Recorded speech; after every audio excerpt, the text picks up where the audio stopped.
In the very north stood the residence of the great Duke Reynald Blaine. The head of the Blaine family, Reynald Blaine himself, was conversing with his guest. He was intrigued why a Netri lady from the south of the country had traveled with an animal. This lady turned out to be Schwer Netri, a member of the Netri family from the distant south. The Duke watched the young woman smiling before him attentively. The girl hoped the man would like the eggs or chicken dishes. Schwer joked that the rooster had been given to her by the owner of the rented carriage. Instead, the girl asked him to allow her to take his hand just once. She wanted at least an autograph or a fingerprint on a piece of paper. She even extended a special little piece of paper, prepared on the way to the duchy. She confessed that she would keep that little sheet as a valuable family relic. The Duke was not impressed with her offer, so he called a servant and ordered the girl to be taken away immediately. However, Schwer begged for another chance and said she would get straight to the point. Suddenly, the girl fell to her knees in front of the man, showed a ring, and proposed marriage to him. Some time later, the heroine was lying on her bed, contemplating the engagement ring. She traveled a long way to propose marriage to the man, and he didn't care. She expected it to be difficult, but even the guards here turned out to be tough guys. But the girl could not turn back, because she had traveled all this way from south to north. The protagonist of this romantic story is Reynald Blaine, the great Duke of the North. The second protagonist of the fantasy novel, called Blooming Princess. The Duke inherited an ability from his family, using emotions as a sword. In the end, he became numb, losing all emotion after ceaselessly exterminating monsters. At first, the heroine envied him. He was the character that took her breath away. In the real world, her parents died and her relatives manipulated her for the insurance. It started with envy, yes, but the heroine ended up fervently supporting Reynald. Her life, full of disappointments and vain hopes, ended with Reynald's death. Due to the protagonist's indifference, the Duke lost his last feelings. Unable to use his power, the North fell along with its master. What a tragedy. Therefore, the girl hopes to take advantage of her second chance and save the Duke. To witness his happiness, 2 weeks before arriving in the North, after being hit by a car, she opened her eyes in another world. Just as she was creating a flower arrangement, a man burst into the room, accusing her of disgracing the family. The man called her by her new name, and then she understood which novel she had fallen into. The man kept shouting that they were receiving a ton of complaints about her. Day after day, but our heroine paid him no mind, instead looking around, trying to understand the situation.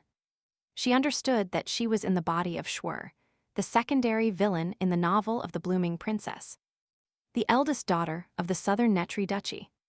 From generation to generation, the firstborn of the ducal family inherited the ability to make flowers bloom with every sword strike. However, in this generation, the ability was passed down to the second daughter, Irina, making the eldest feel inferior.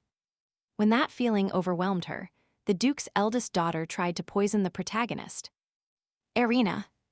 In the end, she was executed for trying to harm her family. And that was the fate that now awaited our heroine. The girl looked in the mirror and knew that the reddish hair and golden eyes undoubtedly belonged to the villain of the novel. The young woman understood that the Duke must remain alive, so her mission was to protect him at all costs. At that moment, the younger sister entered, thinking Schwer was already useless, so they shouldn't scold her so much. The girl noticed that her older sister's efforts would be in vain, so she smashed the flower pot she was tending. The protagonist of the original novel had just returned from a very successful lunch with the emperor. The outsider understood that family relations were bad, but this was too much even for her. She saw the banner of the imperial knights in her sister's hands. Reinhardt was supposed to die in a year. That's why the girl had to hurry. She had 1 year to change the entire situation. There was no time to waste. Precisely for this reason, she announced she was leaving the family and proposed that they declare her a non-existent daughter. Schwer said she planned to break ties with her family and start over. A new life awaited her. The man tried to stop the young woman and prevent her from abandoning her family. But she was determined. He warned that if she took another step, he would stop considering her his daughter. Nevertheless, the heroine only smiled and begged him to repudiate her soon. Immediately after, the girl ran out of the room, catching her father by surprise. And sister. She vowed to help Reynald regain his emotions, even if it was irritation. And fury. The young woman felt her mission was to save Reynald and then continue living, watching him in the north. A young woman named Shelley approached our heroine and announced that from now on she would be her personal maid. She noted that the Duke had ordered the young woman to be escorted and allowed her to consult him on any matter. She also added that the rooster should be sent to the farm, unless the heroine wished to raise it herself. The maid pointed out that if the young woman wanted to return to the south, a magical teleportation stone could be quickly prepared. The redhead was happy not to have been expelled, but she longed for the continuation of the marriage proposal. The Netri family, a pillar of the empire, guardian of public safety in the capital. The Blaine family, the second pillar, exterminates monsters in the north of the empire. For centuries, these families were sworn enemies. The Blaines, cruel monster hunters, their very name caused chills, sowing terror and quickening hearts. Suddenly, the Blaines began occupying key positions in the central government. The Netris saw it as an abuse of power. Their conflict lasted for generations. Just being given a room was a miracle in itself. If the marriage proposal didn't work, they had to devise another method. The girl was happy that the book's hero was just as she imagined. Seeing the Duke in person, he was perfection incarnate. The maid thought the long carriage ride from the south had been exhausting. But our heroine loved it. Sherry was amazed by how much her new mistress appreciated the Duke. Schwer noticed that there aren't many people in the world capable of lighting a fire in the soul just with their presence. While celebrating birthdays with loved ones, the heroine spent that day alone. So she hoped her favorite character would be happy. At that moment, the captain of the guard, Blaine John, was speaking with his lord about the new resident of the mansion. He reported that the girl's younger sister had become commander of the Imperial Knights, and that her family had disowned her. She was accused of attempted poisoning, so her arrival in the north seemed very suspicious. But the Duke commented that he would never be a victim of poisoning by a gossipy lady already exposed in the south. The commander noted that a year had already passed since his master completely lost his emotions. He hasn't personally led a monster extermination squad for a long time. And the enemies could take advantage of that. The Duke was worried about not having heard from his night squad for more than 2 weeks. Therefore, the men deduced that the commander was dead and the mission had failed. It was now essential to find the commander's body before a monster devoured it. The Duke intended to lead the squad himself, but the commander feared for his superior. He couldn't use his lineage power without his emotions, and the number of abnormal monsters was growing. If this continued, the Duke would eventually be forced to submit to Blaine's rules. Suddenly, the commander fell down and looked around, sensing someone was spying on them. He drew his sword and ordered the watcher to reveal their identity immediately. The Duke approached the commander and ordered him to calm down and not do anything rash. At that moment, our young heroine appeared at the door, interrupting the conversation. The Duke was surprised how the girl entered the office, as he hadn't told her about it. Schwer replied that she had spoken to the knights guarding her and asked them for help. The Duke felt disappointed in his subordinates, as this was not fulfilling their duty. However, he decided to think about it later, as now he was only interested in the reason for the girl being in his office. The lady stepped forward and said that more than 24 hours had passed since their last conversation. And the proposal. She noted that the Duke had hurt her feelings, so he must take responsibility. The Duke and Commander John stared at the outsider, not understanding what she was trying to achieve. The lady requested permission to draw a portrait of them together. John noticed that the girl had strange sexual inclinations, so he suggested throwing her out. To which she pretended to be deeply in love with the Duke, irritating the commander even more. The Duke ignored John and insisted on looking for the missing squad on his own. Although according to the novel it was too soon for the Duke to die, our heroine was worried. She decided to keep bothering him no matter what, just to provoke at least a little irritation. The commander was furious because the girl interrupted his conversations and distracted the Duke with nonsense. But Reynald promised that he would let her take measures, even of his shoes.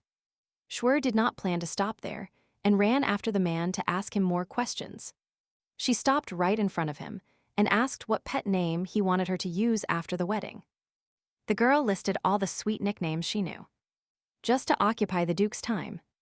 She was speaking pure nonsense, although she knew perfectly well that his name was as perfect as it could be. She couldn't think of another way to stop him. If he was going to lead the monster extermination, it was better for feelings to invade him. Reynald turned and left, but he promised to return in a few days to resume the topic of the signature and the fingerprint. The young woman decided to go further, so she also asked him to hug her tightly. It was obvious that John doubted the intentions of our heroine, but the Duke ordered that they not touch her. Afterwards, the men went about their business, and our protagonist began to recall events from the original novel. After the Duke's death, John was the only one who traveled the snowy north hoping to find his body. Therefore, it would be ideal for them to start working together, as one team. John didn't understand how the Duke could go look for them himself, if his ability to use his powers was now limited. But he noticed that it was no longer a problem, and that little by little the emotions towards him were returning. Reynald thought that Netri's daughter had lost her mind, deciding to travel to the far north. John understood that the girl's audacity and her sudden proposition had provoked some emotion in his boss. Days later, our heroine was examining every possible frame for portraits in the mansion. She observed the umpteenth frame in the light and noticed several scratches on its surface. The Duke promised he would leave his print upon his return. What a promise! So the heroine chose a huge frame, taller than her, to keep the print. The maid objected that the Duke's print would get lost, like a dot in the vastness of the canvas. But Schwer retorted that the drawing didn't matter, but the symbolism, the protection of the North. The Duke promised to listen to her, so the young woman planned to take full advantage of that opportunity. Immediately after, the maid brought the girl a shirt identical to the ones the Duke wears. Although she thought he would doubt that he would be interested in such an insignificant exchange. The young women's chat was interrupted by a sudden sound of horses coming from outside. The horn sounded, announcing the return of the estate owner and his squad. The maid wanted to attend to her mistress, but the lady was already heading for the exit. Sherry knew that whatever happened, she had to follow that peculiar girl. Our protagonist ran through the estate, glancing quickly around her. She was among the crowd, trying to spot her beloved Duke with her eyes. A moment later, she saw John, and inevitably Reynald himself would appear behind him. But right in front of her, a blonde knight emerged, covered in grime. Suddenly, our heroine had no idea what this guy wanted from her. The young man introduced himself as Nigel, but Schwer did not remember anyone like that in the novel. The young man began to recount that a monster attacked him, but someone pushed him, preventing him from finishing. The Duke noticed that if the girl started listening to this story, the knight's chatter would never end. He thought it was unnecessary for the young woman to come out to receive him along with the servants. He was not feeling his best, so he suggested continuing the chat after changing. The lady took the opportunity and asked him to give her his old clothes, and in return she would receive new clothes. Faced with such a proposition, all the gathered servants and knights were shocked. Gasping, the Duke confessed that he didn't remember ever asking the girl for anything like that. However, he was very curious to know how she had discovered what clothes he wore. Then, the lady confessed that she had simply asked the people in the mansion. In his absence, John was still suspicious of the new resident of his property. Nevertheless, the Southerner admitted that she wanted to keep the Duke's old clothes for herself. The men trembled in terror, thinking about what she might do to him in the future. John could not believe that someone liked to admire old and worn clothes. But she realized that she couldn't see the Duke daily, so she would remember him by looking at his clothes. The Duke frowned and said he would change. And then they would meet in the office to talk. Our heroine was glad that her idea had succeeded and worked perfectly. The young woman was sitting in the Duke's office, hoping he would want to give her an autograph. And his fingerprint. A moment later, the owner of the office opened the door and entered. Schwer greeted him cheerfully with a wave. The man brought some documents and sat at the table not far from the girl. The Duke was intrigued to know if the outsider was already bored of living in his northern territory. The girl admitted that not everything was easy for her, but that she was very good at painting. It was very similar to how someone takes pride in their only talent. The lady asked what kind of documents the Duke had brought her. The man noted that they were papers he was willing to sign. The protagonist continued to act strangely and asked for his clothes, which made him hesitate for a second. He noticed that he still hadn't agreed to exchange clothes with her. The man extended a pen and said he would give his autograph only after she signed the document first. The protagonist thought she was signing a contract, but it turned out to be a marriage certificate. Only now did she pay attention to the document and understood that it was the Duke's response to her marriage proposal. Schwer thought it was a dream, so she decided to hit her face to wake up. However, the Duke didn't let her do it. He took her hand and said it was a very bad habit. The lady was happy to be able to use her husband's surname after the wedding. The Southerner thought she had to stick close to the Duke to recover his emotions. The man disliked the heroine watching him while he slept. So the lady clarified that it wasn't her intention to bother him, just to see his pretty face while sleeping. Reynald noticed that her strange behavior made him nervous and asked her to continue. Schwer commented that she always acted with good intentions and without double meanings. The Duke replied that he would do whatever it took to recover his emotions. Therefore, the girl gladly promised to keep driving him crazy. Once the marriage issue was settled, the Duke began to take off his gloves. He immediately warned her not to expect a relationship beyond that of formal spouses. And just as he promised, he stamped his fingerprint on the document. Schwer swore she would work hard for the brilliant future of the Duke and the North. Although it wasn't necessary, she wanted to do it herself. The first thing she did was ask the Duke to change the pen and the shirt he was using. After returning from the expedition, most of the knights went to the training ground. The lady went to see the men and announced that the Duke had accepted her marriage proposal. This greatly surprised all the assembled knights, especially Commander John. Once the astonishment subsided, the men rushed to congratulate their new mistress.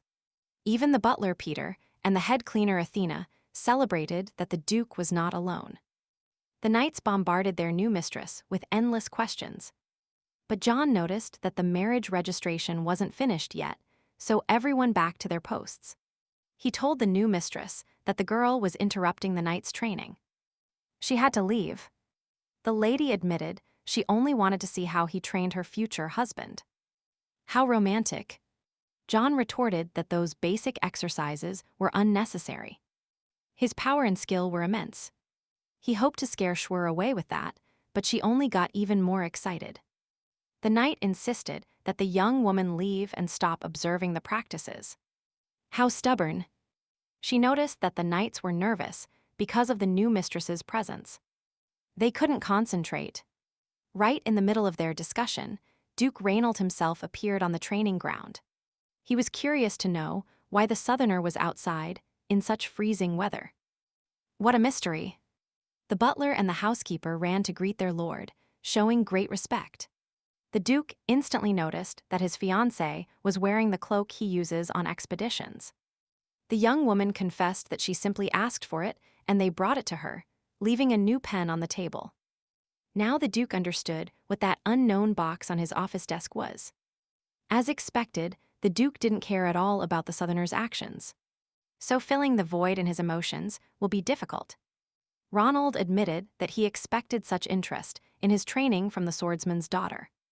The fiancée confessed that she wasn't going to take off the cloak, because she is only interested in things the Duke uses for a long time. After that, Reynald addressed his subordinate and asked which of them wanted to train with him as partners. A knight offered to be the first, but the Duke still wanted to fight with his commander first. Schwer was worried because John had a real sword, while Reynald had a wooden one. However, the man noticed that everything was fine, and she herself would soon understand everything. At that moment, Yusenka saw a swordsmanship art created for monsters, not for humans. The Duke attacked, as if his only goal was to split his opponent in half. The fiancé remembered that in the original novel, he lost his emotions when using the sword. Feelings for beautiful landscapes, for people, everything becomes a blank slate. Blaine is the perfect example. Morals, princes, or passing whims mean nothing to him. Only whether the person met his very high standards for swordsmanship mattered. If Chief Blaine doesn't set those standards, his subordinate skills will be questioned. The novel briefly mentioned that the Blaine family cruelly trained their heirs for generations. But the heroine investigated and knew that the Duke was irreplaceable. So she seeks to recover his emotions at all costs. In a year, there will be an abnormal increase in monsters that will wipe out almost all of the North's punitive troops. The girl was disturbed seeing it live, because then everything else could be real. But she pushed those thoughts away, focusing on how to help her future husband. The original said she had healing powers. The wounds of the executed villain filled with flowers. She could use the power, but not with the sword. And that was only known after her death. The lady knew that healing must be linked to flowers. She hoped to find a clue in the novel. She thought the villain didn't pluck flowers just to annoy her father. Her musings were interrupted by the Duke, who finished his training. And approached. He noticed that she asked to see swordsmanship, but wasn't even paying attention. Only now did the lady notice that the training had ended, and John was exhausted. The girl confessed that she was just worried, which is why she couldn't see the battle clearly. But she promised that in time she would get used to this sight and could observe every training session of her beloved husband. The man noted that the North is a rather dangerous place, so it would be problematic if the girl reacted this way always. However, she thought about how to make his feelings surface even when it was necessary to use the sword. With a smile on her face, the fiancé asked for a bouquet of flowers to be brought to her every time the Duke had to wield his sword. John was furious because the girl asked for a bouquet of flowers every time, when they didn't even have a single flower on the estate. In the North, flowers grow very rarely, so to get a fresh bouquet, they would have to go all the way to the east. The Duke admitted that he decided to fulfill all her wishes, so, nevertheless, he asked them to find a bouquet. Reynald understood that he hadn't felt any emotion for a long time. Now he could state it with certainty. The girl takes things and gives others in return. She asks to watch a training she isn't interested in. All this is very irritating. Fear, nervousness, and the like. The Duke quickly gets used to all this and loses sensitivity. For this very reason, he needed any change to master the sword. And precisely for this reason, the Duke decided to trust his future wife and follow her requests. In reality, he felt the girl trying her best to irritate him.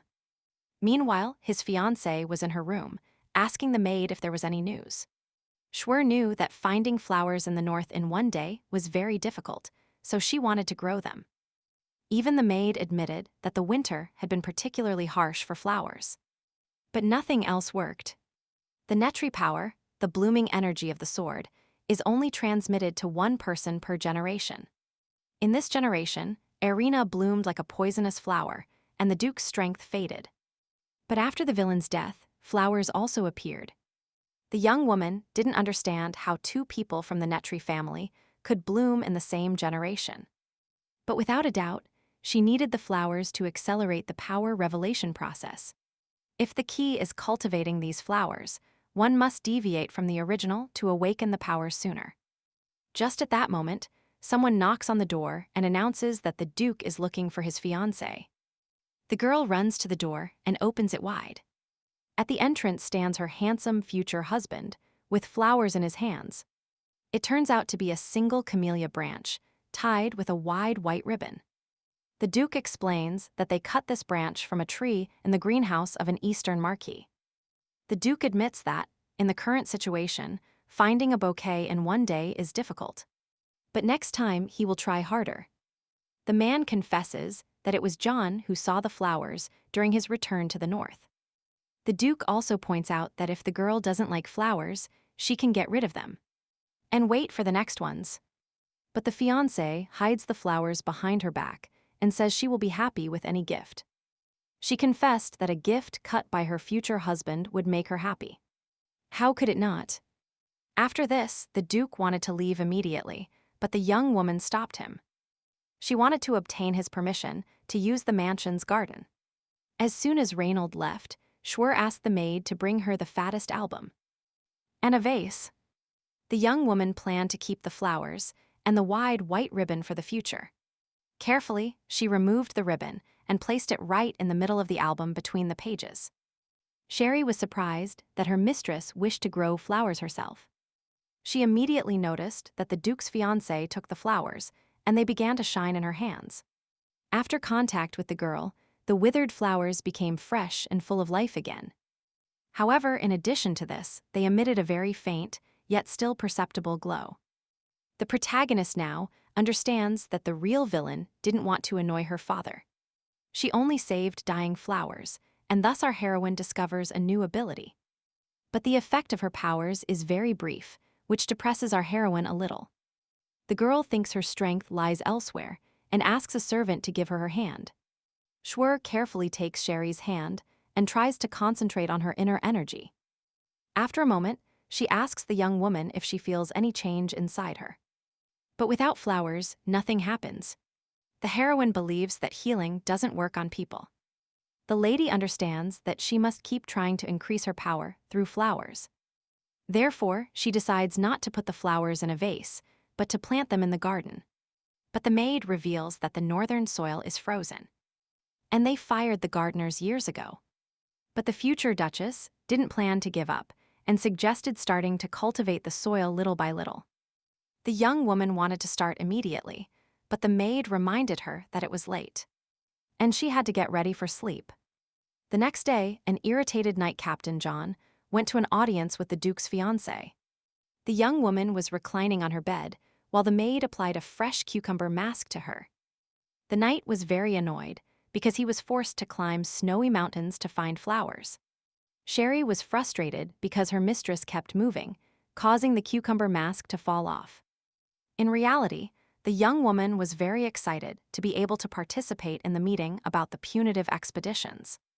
She asked John if they would be allowed to place a vase with flowers on the table in the meeting room. The man got irritated by her question and asked what kind of horrible flowers she wanted to use. But instantly, he recognized that the flowers were beautiful and agreed to put them on the table. Upon learning that the Duke gave them, the fiancé guessed that her maid was preparing everything because she knew about the meeting beforehand. Thanks to Sherry, she knew it was a meeting of the leaders of the families from the entire region. Most monsters attack from the north, but some wander in other territories. That's why she advised her mistress to look confident and impress the lord of the magic tower. A little later, the Duke was working in his office and his fiancée was watching him sitting. The young woman asked him if he liked the pen she gifted him. The man didn't want to lie and frankly admitted that the length didn't suit him much. After this, the girl confessed that, in addition to the pen, she had ordered a new dresser. Between the conversation, time flew by, and it was already time to leave for the assembly. The Duke took his fiancée's hand, leading her into indescribable ecstasy. Reynald warned that he would not accompany the fiancée if she continued to behave so terribly. After that, he carefully took the young woman's hand and helped her up from her seat. After this, together they headed to the meeting to witness the debate. They held hands, so Schwer wished this moment would last forever. On the way to the meeting, they ran into the butler, who announced the arrival of the great mage. He also informed his lady that all her instructions regarding the preparation of gardening tools had been fulfilled. The young woman told her future husband that she had bought some extra tools, because there was almost nothing in the palace. Around the corner, several knights greeted them cheerfully, very happy to see the new mistress. They confessed that in their free time between training sessions, they had been building the fence the young woman had asked for.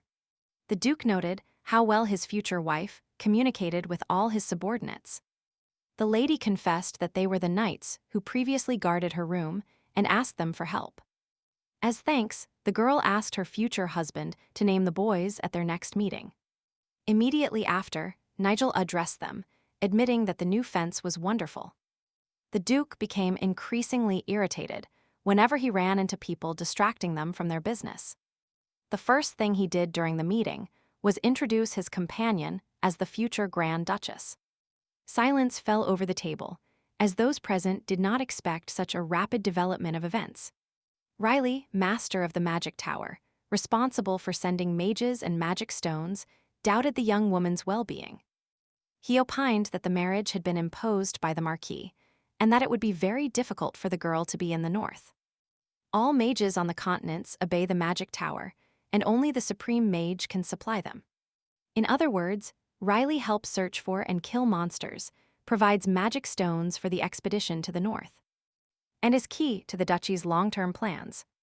The boy doubted whether the girl could fulfill her duties well. Schwer knew that the boy only looked young. His true age was a mystery. Nervously, the girl tugged at John's uniform, which he didn't much like. The lady hoped to stand out favorably next to that pale knight. But the Duke defended her, clarifying that their marriage was by mutual agreement. Reynald was curious since when the mage was walking around his estate and the disturbed garden. To which Riley replied that he was attracted by the faint magic emanating from the garden. After this, the men debated whether they should give more mages to the military troops. At that moment, the Marquis of the Northwest region and head of the family intervened. Charlie Henner. He was supported by the Baron of the Northeast Lands, Arthur Smith, worried about the Duke's loss of emotions. Furthermore, the man wondered what a vase of flowers was doing on the meeting room table. The protagonist confessed that it was a gift from the Duke, a present from his last campaign. The Baron noticed that this branch was cut from his garden and, suspiciously, inquired about the girl's past. The man was happy that, after this wedding, two great swordsman families would unite. The Baron's lands were very far away, so he still didn't know that the girl had renounced her family. And she wouldn't inherit it. The protagonist decided to correct this mistake and declared frankly that she was not the heiress to her lineage. She admitted to being the eldest in her family, but that the Duke interested her much more. She was happy to move to the north and be close to her husband, so she asked to be called by her new surname. At that moment, the Duke, for the first time, addressed his fiancée only by her first name. The young woman was so surprised that she completely forgot she was in an official meeting. After this, the Duke and Duchess started pampering each other, plunging the young mage into misery. The Duke immediately made it clear that this marriage would not be a family alliance, nor would they help with expeditions. The Baron apologized for his behavior, but thought that, in that case, the marriage would be useless. The lady forgave the mistake because, thanks to it, the Duke called her by name for the first time. The Marquis noticed that during the Duke's expeditions, his region had flooded with monsters. According to him, Schwer guessed that the events of the novel were slowly coming true. For now, monsters were abundant, but they did not represent a critical level of danger. Although even in the original story, the heroes understood the danger of the North after the attack on the center. However, Schwer knew she couldn't trust them. Judging by the events of the original book, the Marquis insisted that it was necessary, at least, to try to establish some connection with the center. The Duchess replied that, after so long, even if they sent help, they wouldn't know the North better than the Duke. The young woman admitted that she understood it like no one else, as her family had always been dedicated to the affairs of the center. Their support would be useless, as they could not allow the meeting between the Duke and Irina. He fell madly in love, but after his wedding, he lost any hint of feeling forever. If Irina arrives, we must help the Duke recover his emotions before they meet, so that he decides with a cool head. The girl feared the Duke would leave on an expedition and be absent for a long time. But John revealed that he had already prepared the bouquets of flowers and delivered them. Riley was intrigued by how Reynald planned to eliminate a year's accumulation of monsters in a single expedition. He observed that, in the future, the Duchess would be upset if they had to postpone the marriage registration. The Duke listened to his words and noticed Schwer's sadness beside him. After taking a deep breath, he understood that he would have to give in to her wishes. Riley had never seen the Duke so exhausted and felt a strange energy from the garden. That's why he promised that, when the expedition ended, he would take care of the North and allow them to go to the center. He justified it by saying he was tired of being locked up in the tower. The Duchess immediately thanked him for allowing them to be together. The girl asked the mage how much time they would have to rest, but noticed that a week would be too little to relax and understand the magic of the garden. She admitted she planned to cultivate even more different plants. Then the mage agreed to 2 weeks of rest, but the Duchess insisted on 3. She was overjoyed when the mage finally agreed to give them a full 4 weeks. After that, the Duke proposed to end the meeting and encounter. Everyone began to prepare and went for a walk around the estate.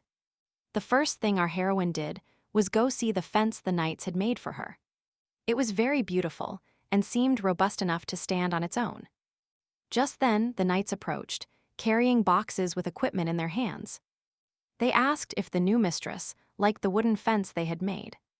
The girl admitted that it turned out even better than she had imagined. They also brought the Duke's wooden sword from the fight with John, the one they were asked for. One of the knights confessed that he took it right after the fight, so it is the original one.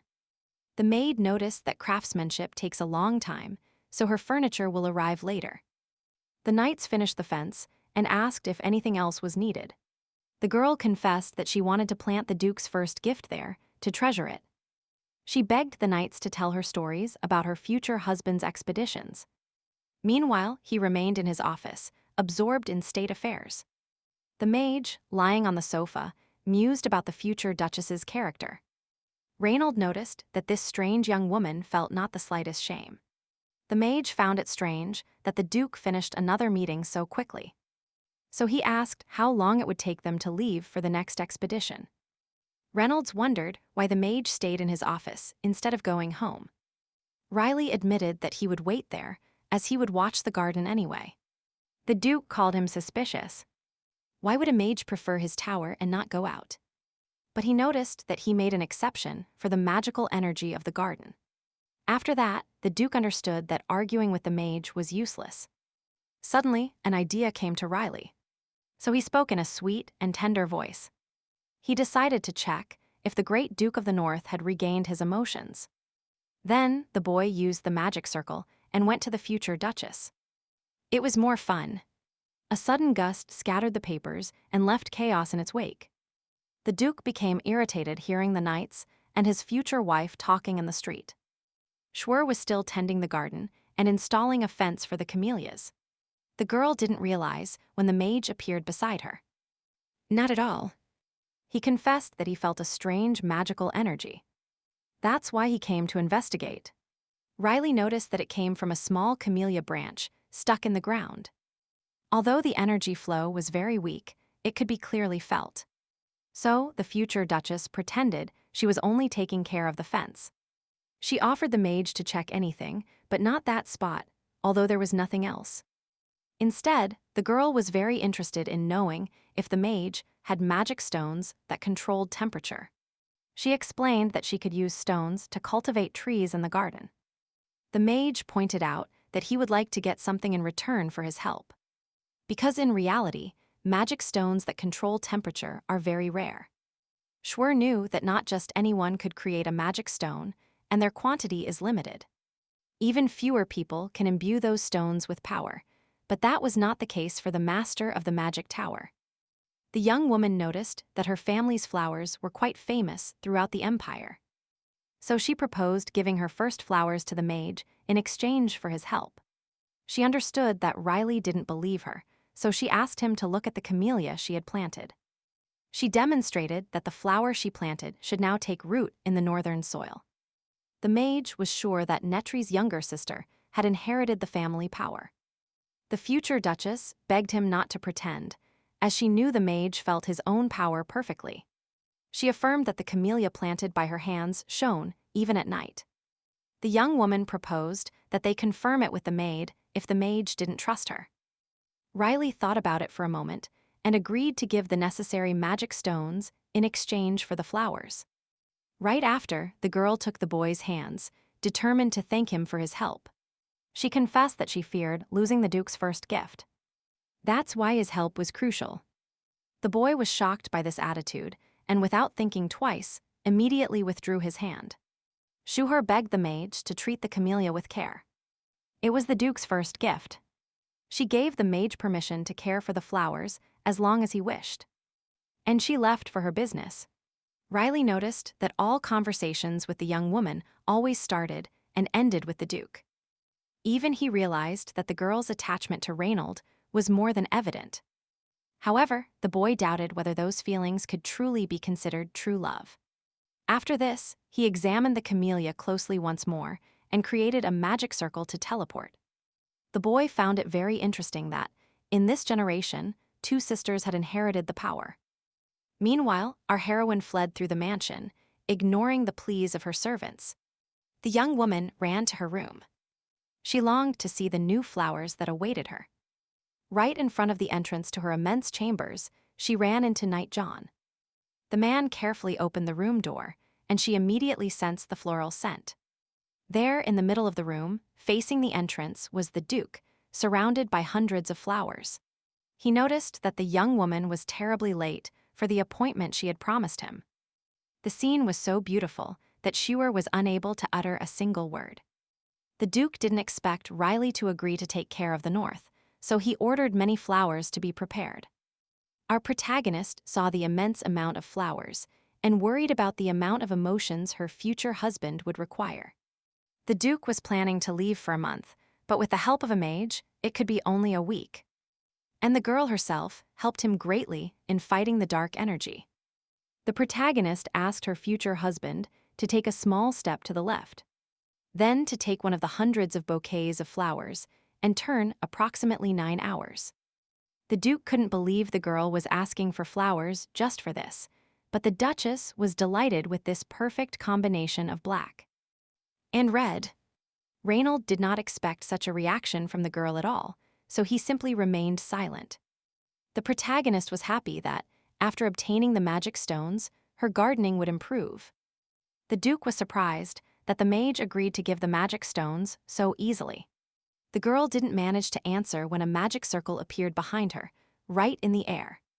The next second, something fell from the ceiling and landed right on the flowers. It turned out to be a young mage from the tower, who fell directly onto the floor. The Duke and Duchess didn't expect to see a boy there, so they were very surprised. The girl was worried, above all, that the mage had fallen right onto her flowers. She started crying because the boy broke some flowers the Duke had given her. She cherished his gift very much. She even prepared an album for the bouquet wrappings. The mage was surprised that a person investing in mathematical stones collected simple paper. The girl was literally sobbing and begging the mage to return the paper to its original state. After this, the girl asked why Riley had come to this place so early. He actually wanted to get the camellia flowers that were on the table during the meeting. The mage was irritated because the Duke's paper turned out to be more important than himself. The Duke didn't want to see her cry, so he rummaged in his pocket for a handkerchief. He quickly handed it to the redhead so she could dry her precious tears. Duke Reynald confessed that he used it often, and that made her very happy. The man knew instantly that she would want to keep that handkerchief of his. She offered to exchange it for paper, but Reynald insisted she keep it. Later that night, the Duke gazed at the dark windows of his future wife. John approached his master and informed him. The preparations for the expedition are ready. Schwer pursued the Duke relentlessly all day, and the mage never left her side. Reynald was glad she calmed down and was finally ready for sleep. Something similar happened to Riley, who was also very worried about the Duke. The man noticed that since he met his future wife, calm had vanished. She is always present, in his mind and in his field of vision. He prefers to have her close rather than suffer from a distance. That's why he replied that he had already gotten used to this kind of treatment towards him. The remaining knights proudly greeted their commander before leaving for the expedition. The Duke remembered that the lady asked him to name the knights as thanks. The boys instantly understood that all this had happened thanks to their new mistress. And she, meanwhile, slept peacefully in her bed, surrounded by bouquets of flowers. The young woman woke up the next morning with a wrapping magazine in her hands. Schwer instantly understood that Reynald had fled on the expedition while she slept. At that moment, the maid arrived and asked what to do with the remaining flowers. The Duke heard the Duchess say she wanted to plant them and see what happened. Sherry couldn't believe it. There were too many flowers even for a garden, but our heroine was determined to make this garden revive and bloom. Schwer asked her maid where the previous Grand Duchess was from, but she said it was a very old story. Better to ask the Duke. Everyone on the estate loved their new mistress and looked forward to helping her with everything. The young woman wanted to learn about the North, so she asked the butler for reference material. She was intrigued why the maids had such a strange reaction to her request. The future Duchess said she didn't want to make mistakes if she stayed close to the Duke. With that, she struck down the butler, who had waited a long time for that request. The man explained that he temporarily has to take care of the affairs of the deceased Duchess. The young woman was impressed that this man had witnessed the young Duke's childhood. And she instantly felt curious to know what he was like as a child, asking to see a portrait of his youth. Throughout this time, our protagonist didn't understand the maid's reaction to the fact that the butler decided to tell everything from the beginning. The man coughed and began to narrate the history of the entire lineage very quickly, starting with its first representative. Meanwhile, in the northern mountains, on an expedition, John noticed that something was wrong with his lord. The man suddenly felt discomfort, as if someone were talking about him behind his back. However, he attributed this strange feeling to the close presence of monsters. And in the meantime, the butler continued telling the story, already boring all the maids. Schwer allowed all the girls to go to the garden and not listen to his endless chatter. But one of the two small daisies in her hands shone intensely and exploded. The young woman accidentally used her power on the flower and didn't have time to react. Sherry asked the girl to be careful, because she is the only lady of the North in the Duke's absence. At that moment, our heroine looked out the window and noticed that the mage was right in the garden. So she gave the burnt daisy to her assistant and went downstairs herself. The young woman dreamed so much about seeing the mage that she literally ran to meet him. However, from afar she realized that the boy had suddenly become too tall. At the last moment, the man turned around and introduced himself to her with his most mature face. The Duchess was even frozen with surprise. She didn't expect to see him in such an unusual way. Riley scolded the girl for approaching him so quietly and startling him every time. Creating many stones takes time, so the mage brought some to start with. The Duchess was very grateful for his help and rewarded him immediately. The girl was very happy to have asked this mage for help. As a token of gratitude, she wanted to give him one of her first daisies. But the experienced mage instantly noticed that something was wrong with the flower. He managed to take the daisy from her hands just before it exploded. Schwer said that the Duke would wear a white uniform at his wedding, so she asked the mage for a registration stone. But then, a maid interrupted to report that all the remaining flowers had been taken to the garden. Afterwards, our protagonist thanked the mage once more for his help and left to attend to the garden. Meanwhile, the Duke was fighting a huge monster on top of a cliff. When using the sword's energy, his emotions completely faded. Some things irritated him horribly, but he couldn't live without them. He hated his power. Meanwhile, in the mansion's garden, work was progressing at full speed. The young future Duchess directed all the servants and knights, planting flowers in harmony. By the time the Duke returned from the expedition, the entire garden was overflowing with flowers. Now the girl understood the true value of the magic temperature stones. The mage couldn't believe he had to take off his robe in the north because of the heat.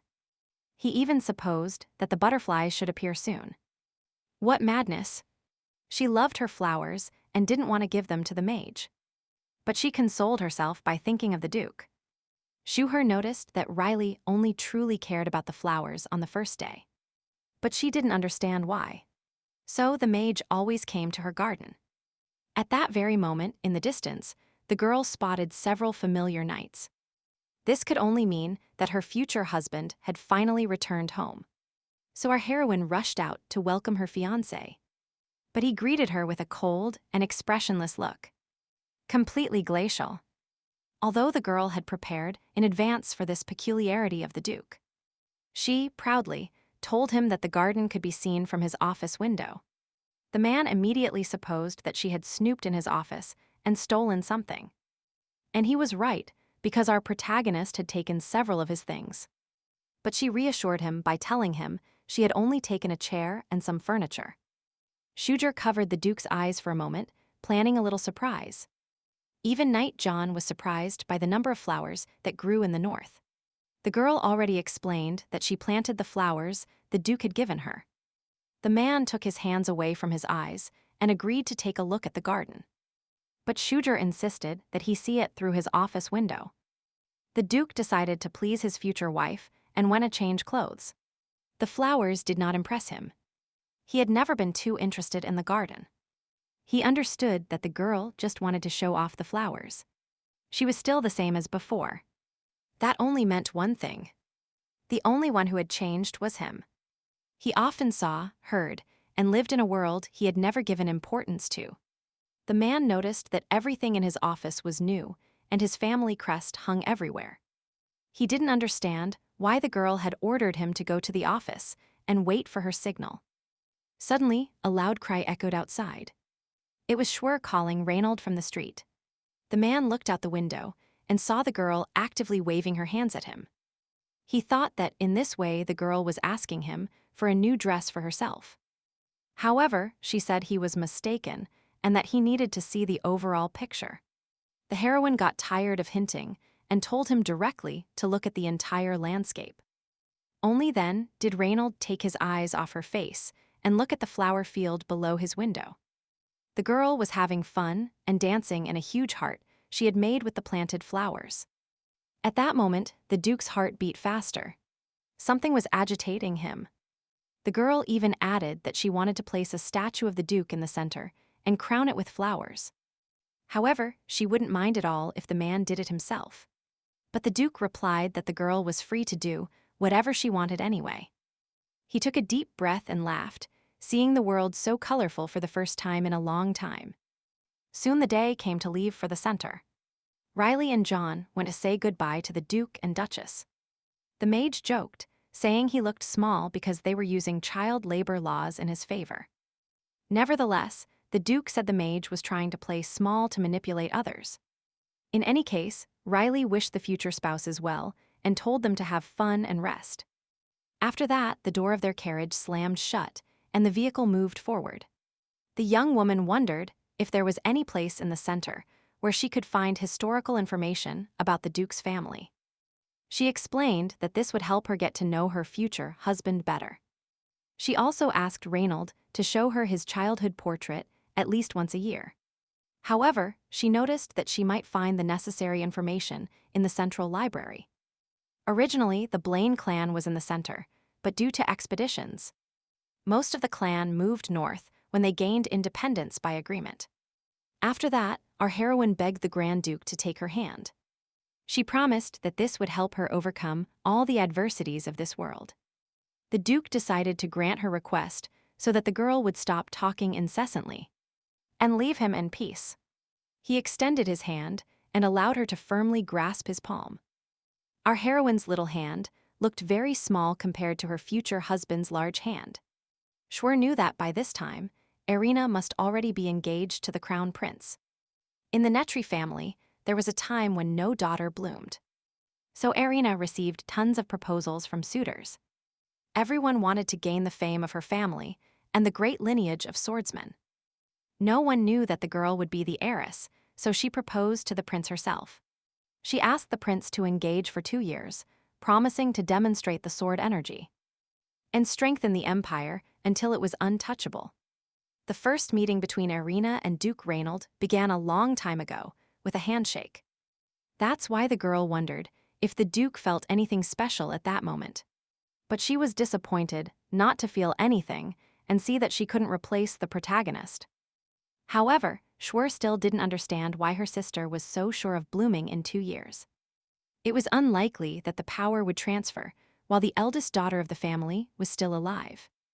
The future spouses arrived at the center, and the girl immediately noticed that it was very different from the north. As soon as they got out of the carriage, a young man approached and greeted the family. Our heroine instantly knew that the time had come to meet the prince. It was Simon Bermud, the protagonist of the novel, the Crown Prince of the Empire. The one chosen by Irina and loved by the original Schwer. The prince explained that he hadn't been notified that the Duke wouldn't come alone. Reynald immediately introduced his future wife to everyone present.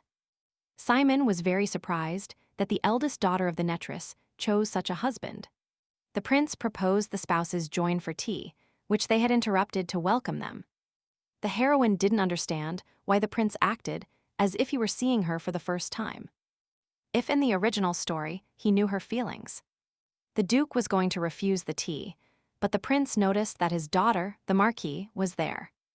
Immediately after those words, the Duke changed his mind and proposed joining the tea for a while. The prince guided the spouses to the table and introduced his daughter to the known Marquis. Brittany stood up and greeted the future spouses. She was astonishingly similar to her father. After that, the prince wanted to introduce another girl, but she decided to do it herself. It turned out to be the second commander of the Imperial Knights, Schwer's sister, Schwer Netri. Duke Reynald carefully helped his fiancée to sit at the table and brought her chair closer. Our heroine was surprised that the prince still didn't know they had disinherited her. She noticed that Simon didn't care, but his sister seemed very uncomfortable. The prince wanted to talk about the Duke's recent expedition, but hesitated whether it would be appropriate. He suggested Irina step aside and discuss swordsman matters, but she wanted to keep talking at the table. Our heroine hoped they would stay at the table and not leave them, but the prince insisted so much that Irina had no choice but to yield and get up from the table. Schwer demanded that her future husband not touch anyone until she gave him the engagement ring. The man noticed that she promised not to forbid him anything, but now she was contradicting herself. The protagonist admitted that the Duke had barely taken her hand. That's why she was jealous. She blackmailed him by threatening to call him kitten in public and embarrass him in front of everyone. After this, the young woman immediately apologized to those present for getting distracted by private matters. The prince admitted that he was greatly pleased to see the Duke and Duchess together. Our heroine followed her husband with her eyes, begging that nothing bad happened to him. At that moment, Brittany declared that she was attending the tea by express order of her father. The girl revealed that she was the one who delivered the camellia branch, thinking it would be romantic. She also asked our heroine, "Why did you fall in love with the great Duke Reynald?" Without hesitating for a second. Schwer replied that she loved him for his cool side. Brittany was surprised how many flattering things the girl could say about her future husband. She told such small details that no one would have ever noticed. However, the heroine added that there are secrets only she knows. For example, that her 13th eyelash is slightly longer than the others. She laughed and said she liked observing the changes in his not very expressive face. Just at that moment, the Duke's voice resonated from behind. He had heard the whole conversation. He noticed that his strong voice was clearly heard even from the back of the hall. The girl now realized that the prince and the Duke had returned alone. Simon noticed that his sister had pending matters, but she would join them later. The young woman was furious because they barely managed to arrive, and the prince wanted to stay with the Duke. But it turned out to be a joke. He didn't intend to separate him from his fiancée. What a relief! Reynald noticed how quickly his future wife's expression changed after those words. The prince saw that everyone eagerly awaited the Blaine family, but they wouldn't dare detain them. In her mind, Schwer thanked the prince for allowing her to participate in the fun banquet preparation. In reality, the girl was happy that they were assigned a guest room for the two of them. The Duke noticed that sometimes he had the impression of being just her dress-up doll. How curious. The man said he likes to wear gloves because they are important for swordsmen, and they avoid unnecessary cuts. He also hoped that this habit of his would not accidentally inconvenience his fiancée. But the girl loved how her future husband cared for himself and others. She was nervous when she arrived at the center, but now she will try to enjoy this day to the fullest. Suddenly, the heroine smiled mischievously and asked if she could watch the Duke while he slept. However, the man couldn't answer, because they reached the hall and had to present themselves to everyone. The girl noticed that they had separated her from her family, and she had to be presented only by her name. But they said the old Netri surname. She immediately understood that it was done on purpose, and the reason was quite obvious. The exiled daughter of the Southern Netri family returned as the Grand Duchess of the Northern Blaine. Some families might be enraged if a girl without a surname holds such a position. Even now, people were already commenting that not long ago the heroine imitated her sister and flirted with other men, but ended up marrying the Duke. The girl would love to take the Blaine surname, but the banquet was organized one day before the ratification of the marriage certificate. Our heroine feared that everyone would label her a liar. What drama! But the Duke ignored the rumors and trusted only what he saw. What a relief! These words cheered and calmed her. What a weight she took off her shoulders. Schwer noticed that some people were watching them from time to time. What tension! The protagonist supposed that they weren't greeting the Duke because of her. What a dilemma! They were trained knights and old acquaintances of her future husband, Reynald. At that moment, her younger sister, Irina, introduced herself as the second in command of the Imperial Knights. Schwer didn't understand why her own sister was introducing herself again. What confusion! Irina said that her father was worried that she was marrying without a dowry. What irony! The heroine laughed, seeing that her family, who kicked her out empty-handed, was now bringing up that topic.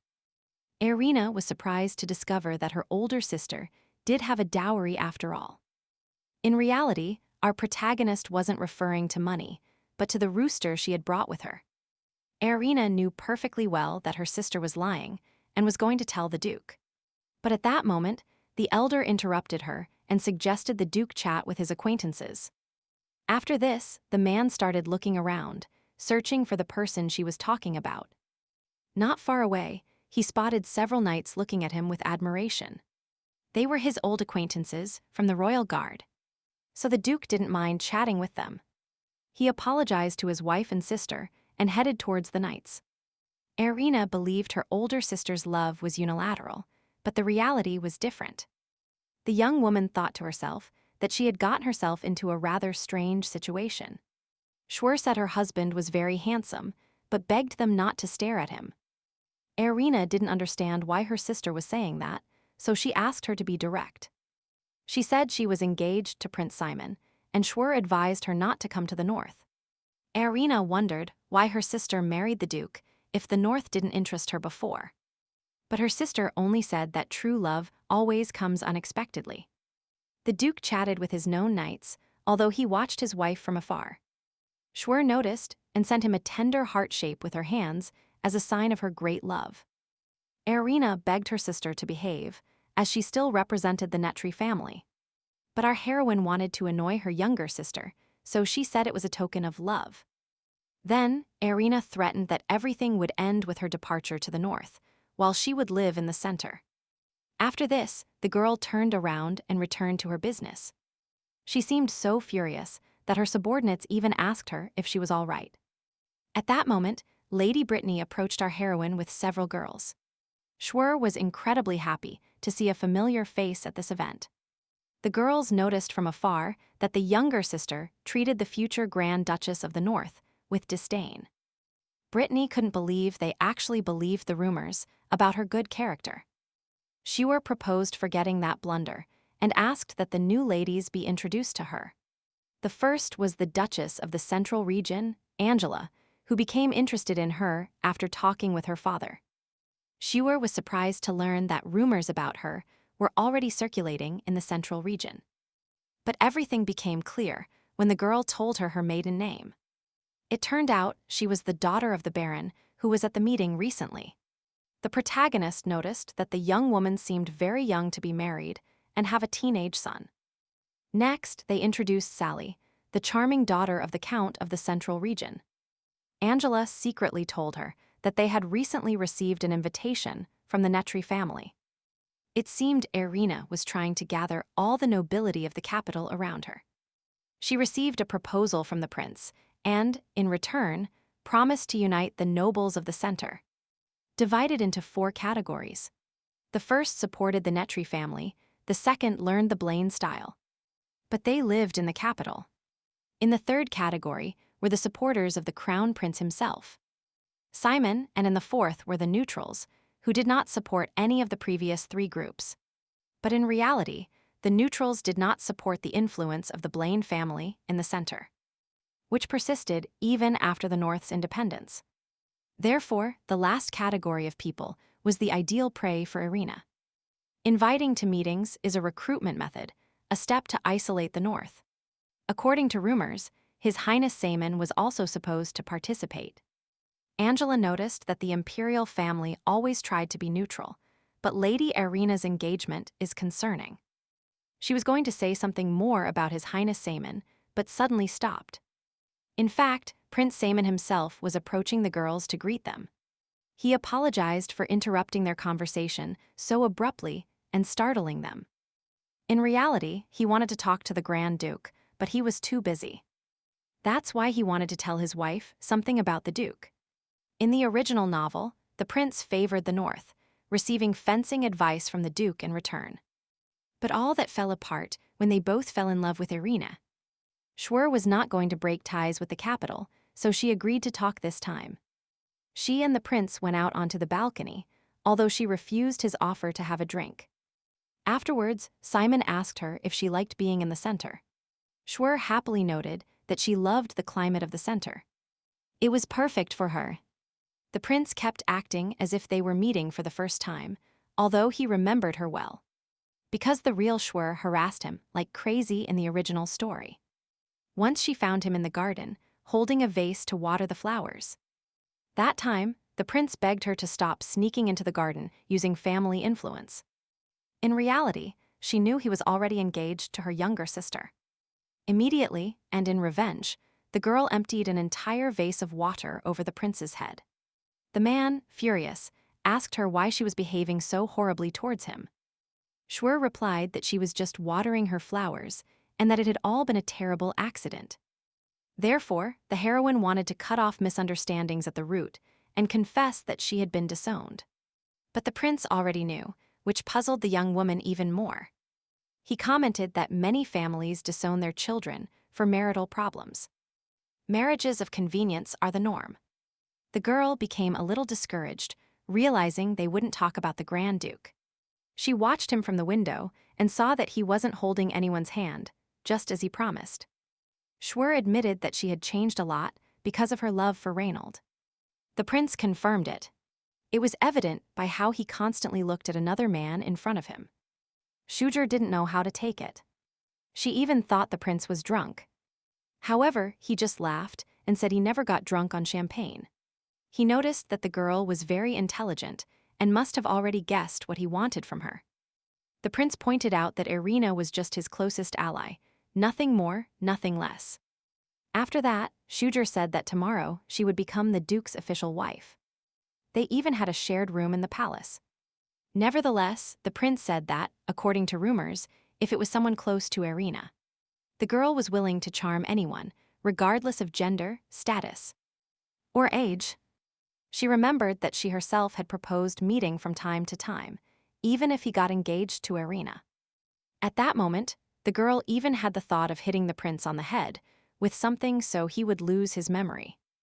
However, she just laughed and said that she sincerely loved the Duke, so everything else was in the past. The protagonist didn't want to listen to any more of that nonsense, so she turned around and wanted to leave the balcony. But the prince reminded her that the Duke is losing his emotions, and she won't be able to fill that void forever. Those words made her stop and look closely at her future husband. The prince noted that feelings don't last long, and the Duke, without his sword power, will be quite useless. He even suggested the girl choose the right side. but she replied that she will always be on her husband's side. She retorted that thanks to her, the Duke learned to frown, and she loves his appearance. After this, Schwer stopped hiding and replied directly that she will always belong to her husband's side. The prince prevented her from leaving the balcony into the hall with his hand and started laughing uncontrollably. This reaction was very atypical, so the protagonist didn't know what would happen next. The prince apologized and told her that he just wanted to check the intentions with which she had approached the Duke. This angered our heroine a little, because the whole situation was quite unpleasant. Seeing this, Simon apologized to the girl once more for everything that happened. He asked her to consider it a kind of test, because he also cares about the Duke. After this, Schwer calmed down a bit and said goodbye to the crown prince. She went straight to her husband and noticed that many people were avoiding her because of the original Schwer's past. However, she decided not to pay attention and asked the Duke to buy her an engagement ring. She said she would like to see a large, flashy, and beautiful ring on his finger. However, due to his work, it would be uncomfortable for the Duke, so something else needed to be devised. The man looked at his wife's happy face and promised her that he would definitely come up with something. Lately, for some reason, he liked it more and more when the girl smiled broadly. After this, he asked the knights not to worry the Duke too much, and to return him safe and sound. Then the girl turned around and, with overflowing joy, ran off in the opposite direction. She returned to her friends and told them that she and the prince only had a small chat. From a distance, our protagonist's younger sister, Schwer Netri, watched the girls. Schwer proposed changing the subject and asked, "Where did Angela get such a gorgeous dress?" The girl explained that it was a popular item in the center. Lovers engrave images of each other and carry them with them. After this, the protagonist became excited about the idea of exchanging pendants with her husband. Angela added that some shameless people engrave their secret lovers on the pendants. How outrageous! At that moment, Schwer remembered that she could find data about the North in the center. And the Blaine family. She confessed that she had been living in the North lately, so she asked her friends to help her find information about it. Sally strongly recommended that she visit the capital's library in her free time. Brittany noticed that her friend loved reading, so she could give her lots of interesting data. At that moment, the girls agreed that the next day they would visit the library and have tea together. Schwer noticed that her younger sister, Irina, was looking at her in an overly obvious way. She realized that some of the girls' escorts were pointing at her and saying something. After that, Irina personally approached the girl and told her she wanted to talk to her. She reminded her that she had asked her sister not to bother the prince or the people around him. Schwer pointed out that the prince had invited her to the balcony, but her younger sister didn't believe her. She kept accusing her of being so conceited when she couldn't even show her blooming power. Irina said she belonged to the type of people she hates most, those who are capable of anything. Only in words, who offer not a drop of effort, and who only talk about their convictions, but are unwilling to defend them.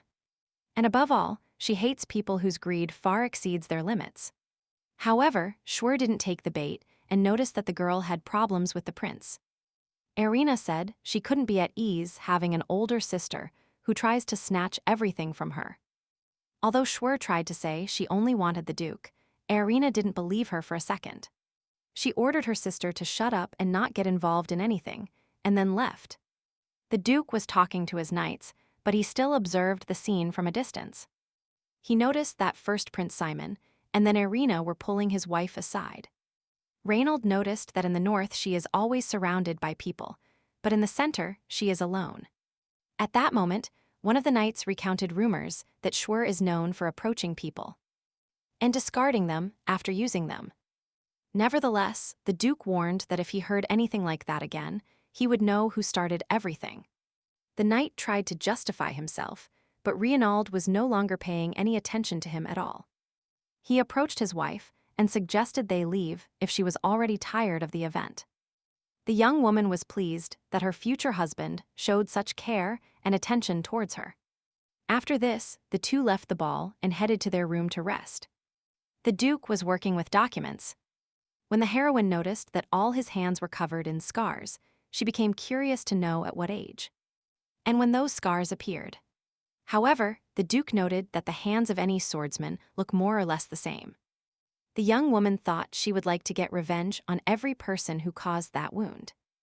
Reynald didn't pay much attention to her words and continued dealing with the documents.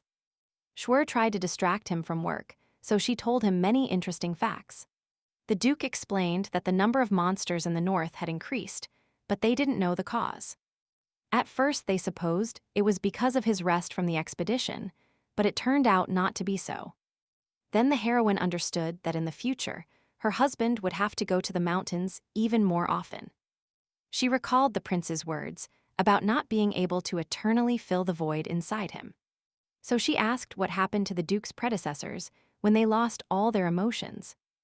The man did not want to lie, and honestly answered that all of them died shortly after. It was a rule of the Blaine family, because without emotions, a person does not distinguish good from evil. Allies and enemies. At that moment, the clan leader had to venture into the northern mountains and take as many monsters as possible to the other world with him. Only now did the girl understand that his death was called abdication, because he himself had chosen it in the novel. If there is no ready heir, command passes to the Grand Duchess, who holds the position temporarily until the heir can firmly hold the sword. Now the girl understood Schwer's words about having to appear strong. But the Duke noticed that his emotions were returning, so they had a chance to ask Riley for help.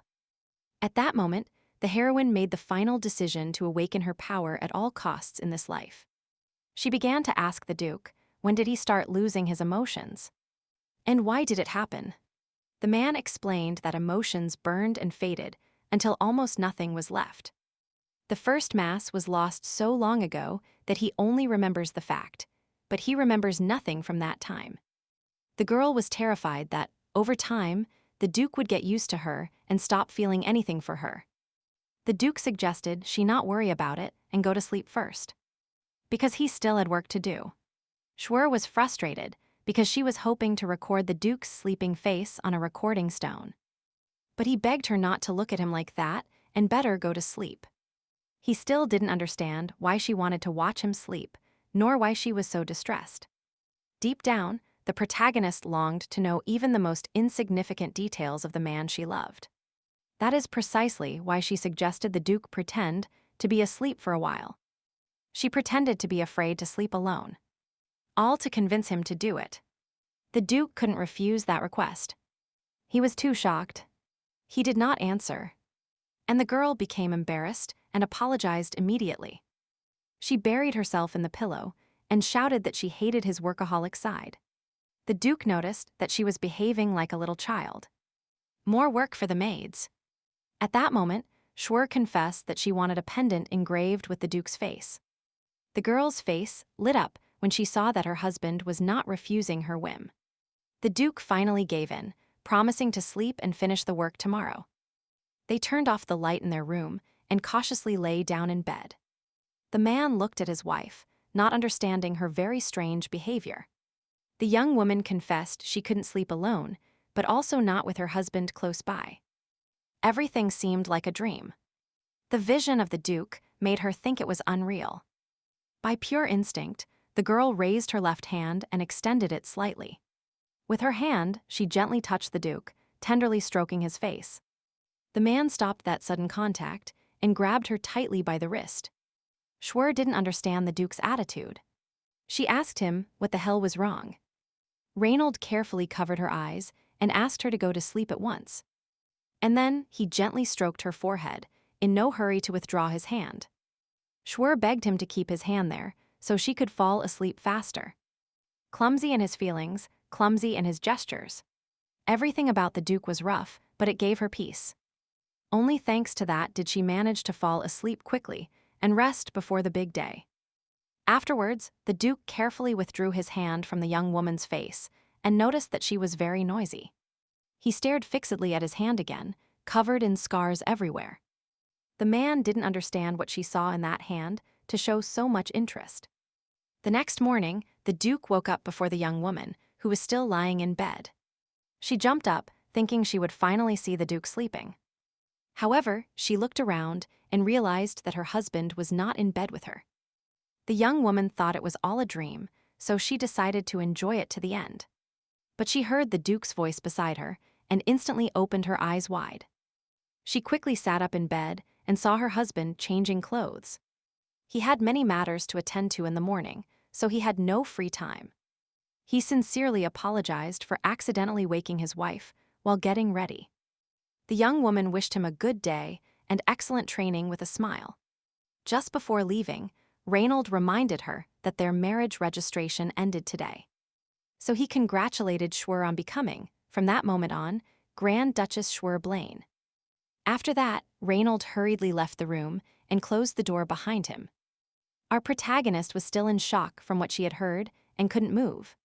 After this, she was ecstatic about how well her name and her new surname matched. The maid announced that Angela had sent a formal invitation for tea. The maid was very cautious with the young woman, as she had heard terrible rumors about her.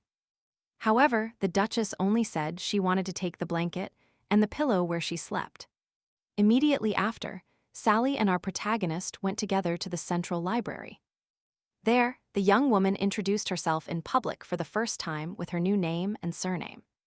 The librarian showed them the direction where all the books about the North were kept. In the section they were looking for, there was a huge amount of books and information. The Duchess said she had read almost all the books, so she could help find something specific. She proposed, to start, taking a look at the Holy Scripture, which spoke of the origins of the Blaine family. The Bermud family was founded by a divine envoy. That is why the nation is tied to the temple. Long ago, the continent fell into a period of chaos. Without leaders or countries, humans and monsters coexisted. Humanity, on the verge of extinction, lacked rules and morals.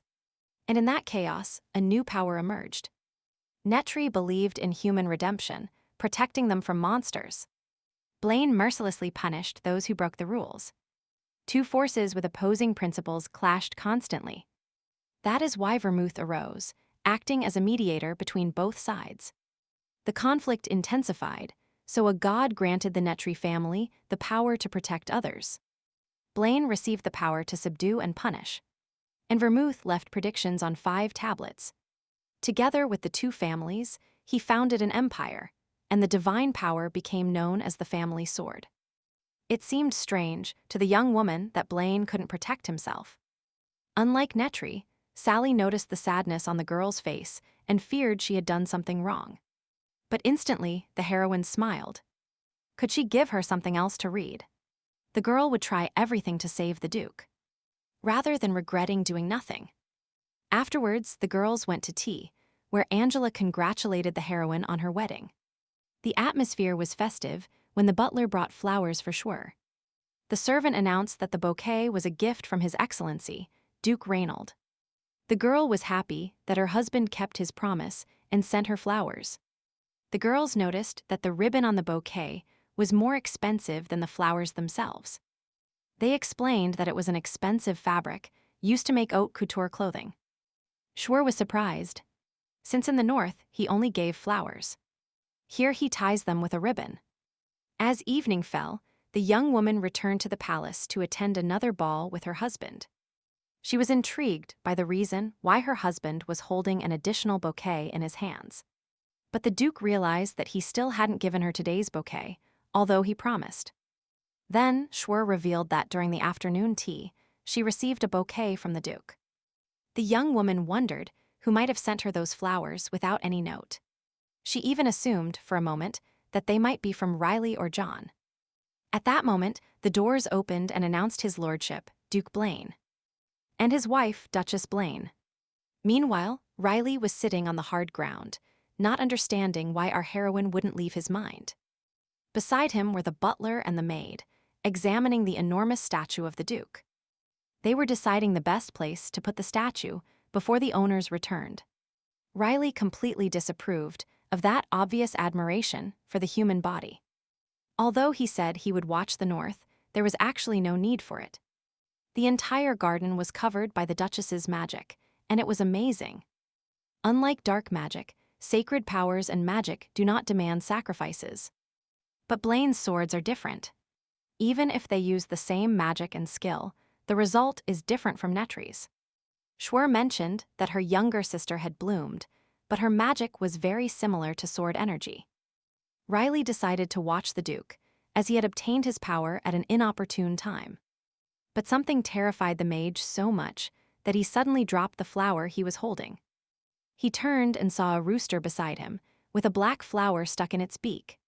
The boy was irritated by the fact that he could be scared by a simple animal.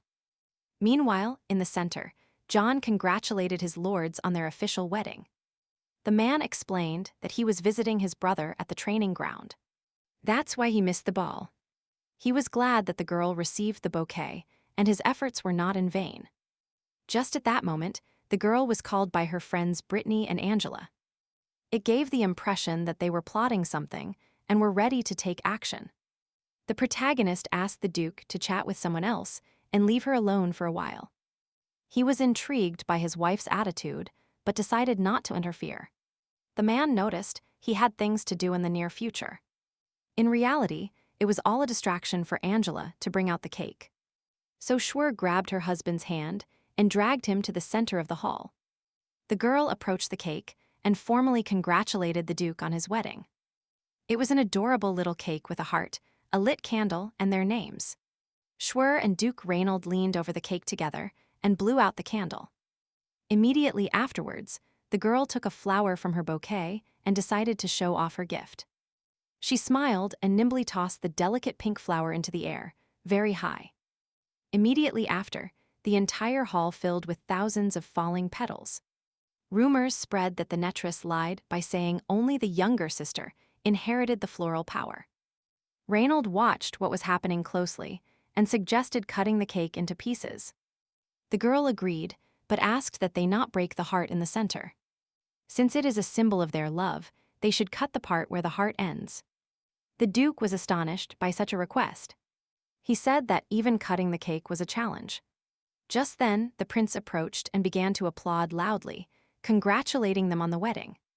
He was truly happy to personally congratulate his friend on this event. However, something about his appearance especially caught our heroine's attention. The girl noticed that the sash of His Majesty, the Crown Prince, looked familiar. She remembered that an identical ribbon had held her bouquet a short while ago. Therefore, our heroine assumed it was the official sash of the Central Region. The prince leaned towards Schwer and asked for her hand for a formal greeting. But Schwer hid her hands behind her back and pretended not to have any. The prince did not expect this reaction at all, so he didn't know how to react. Silence fell over the hall. Everyone awaited Simon's reaction. After this, the young woman declared that her own husband must greet her first. Reynald took the lady's hand, brought it to his lips, and kissed it gently.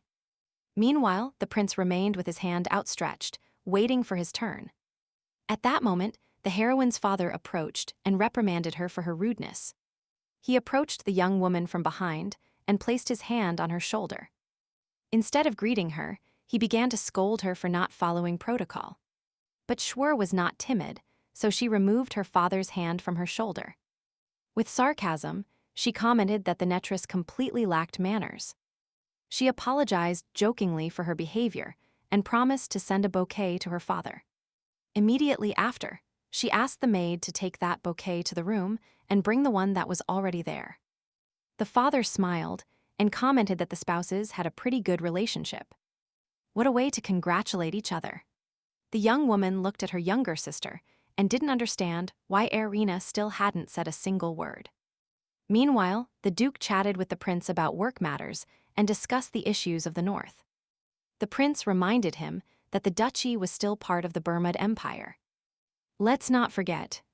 The Duke retorted that the treaty was signed by the previous generation, so they, as heirs, would continue it. After this, the prince promised his support and offered that they ask for help if they needed it. How generous! It sounded like genuine concern. But in reality, it was just a formality, the expression of imperial duty. Schwer didn't want to keep talking about politics, so she took her husband's hand and declared her love for him. She begged him to mandatorily eat the part of the cake where her name was written. How sweet. The Duke, with extreme care, held the glove with his teeth and removed it from his hand. Immediately after, delicately, he scooped out the girl's name from the cake with his finger. Then he licked that cream off his fingertips and asked her if she was satisfied. The girl almost had a heart attack. She demanded the gloves as if they were a gift. The Duke was already resigned to her eccentricities, so he nodded silently. The attendees chatted among themselves, commenting on the Duke's and Duchess's behavior. Suddenly, our heroine interrupted their conversation without the slightest hesitation, offering everyone a taste of cake. She walked through the hall, offering each guest a piece in turn.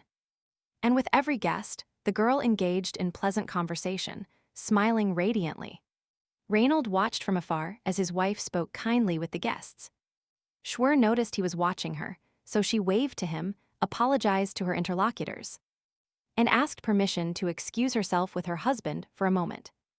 After the ball, people murmured that the girl was very different from what the rumors said. The protagonist ran to her husband and asked him why he was staring at her so intently. Just then, the maid returned, bringing the bouquet sent to her during tea. Even the Duke noticed that the ribbon on the bouquet resembled the crown prince's. Schwer noted that he loves flowers, but only hers, so she will return the bouquet to the sender. Then she went to Prince Simon and Irina, who were chatting animatedly. Schwer took the bouquet in her hands and extended it to the crown prince. She said she was giving him the bouquet as an apology, just as she had promised before. With astonishment, our heroine noticed that this bouquet suited the prince better than her. The young woman hoped that Irina would undoubtedly recognize the ribbon tying that bouquet. Angela had even mentioned earlier that such ribbons were used in the imperial court. As a sign of secret relationships, the younger sister instantly caught the similarity and noticed that the girl quickly found a similar ribbon. However, the older sister said she was just returning the bouquet that the prince had recently gifted her. Simon hurried to excuse himself, saying the ribbon had no hidden meaning, and that he sent the flowers as congratulations. At that moment, the Duke approached and said that the young woman accepted the flowers because she thought they were from him. The prince admitted his mistake, but still hoped the young woman would accept his gift. However, she stood firm and indicated that she does not accept flowers unless they are from her husband. Therefore, she was glad to have found the legitimate owner and returned them to him. The prince also justified himself, assuring that he wasn't so foolish as to betray his friend and fall in love with his wife. He promised to take care of the matter and find out who had tied his ribbon to that bouquet. Schwer could not fully trust the prince, but she could not openly oppose him either, since she hoped he would be the link between the north and the center. The rest of the evening passed without incident. All the guests enjoyed themselves and chatted among themselves. Before sleeping, while her maid combed her hair, the young woman told her what happened with the bouquet. And the prince. It was very strange, because the palace really hides the sender of the flowers, unless the sender intentionally wishes to reveal themselves. If the prince was telling the truth, then there were too many suspects involved in this matter. But this only proved how powerful they were, as nobody attacks the weak from behind. At that moment, Reynald returned and asked the maid to withdraw and leave him and his wife alone. She promised that today she would indeed put her husband to bed, while the Duke immediately suspected she had put something in his drink. Or in the cake. The girl realized she would never do that to the one she loves. Instead, she patiently watched her husband, waiting for him to undress. The Duke ordered the girl to turn around and not watch him change. He even put his shirt over her head so she wouldn't look at him. Our heroine hugged it tightly and began to inhale her husband's scent. The Duke tried to take his shirt back. He didn't want to lose it. He tried to take it off the girl, but she refused to let go of the garment. She promised to give him something in return upon returning to the north, because she needed it in the capital. Schwer promised to return it in the morning and completely wrapped herself in it. The girl feared that her conversation with the prince would ruin the banquet, but the Duke noticed that the situation was more promising than ever. Schwer noticed that her husband's uniform looked great on her. but he refused to let her keep it. Immediately after, the girl asked what plans Reynald had for tomorrow. She started checking the pockets of the shirt, hoping to find a handkerchief or something. The heroine admitted that she liked the center, but she greatly missed her husband's attention. She expressed her desire for the man to spend more time with her. The Duke revealed that he and the prince had agreed not to interfere in each other's internal affairs. If he broke that promise, the prince would control all expeditions and replace Riley with his mage. Schwer remembered that, in the original story, the protagonist prince had no interest in the north. If she hadn't influenced the Duke's emotions, he would have asked the center for help. Just like in the novel, the girl thought she didn't want her husband to humble himself before anyone. She kept listening to her husband, but little by little she fell asleep. She was still trying to stay awake to spend more time with her husband. However, the Duke realized how tired the young woman was. Schwer found the Duke's hand, brought it to her face, and instantly fell asleep. A little later, when the girl was already asleep, Reynald continued watching her. He didn't take his hand away from the girl and simply remained sitting beside her.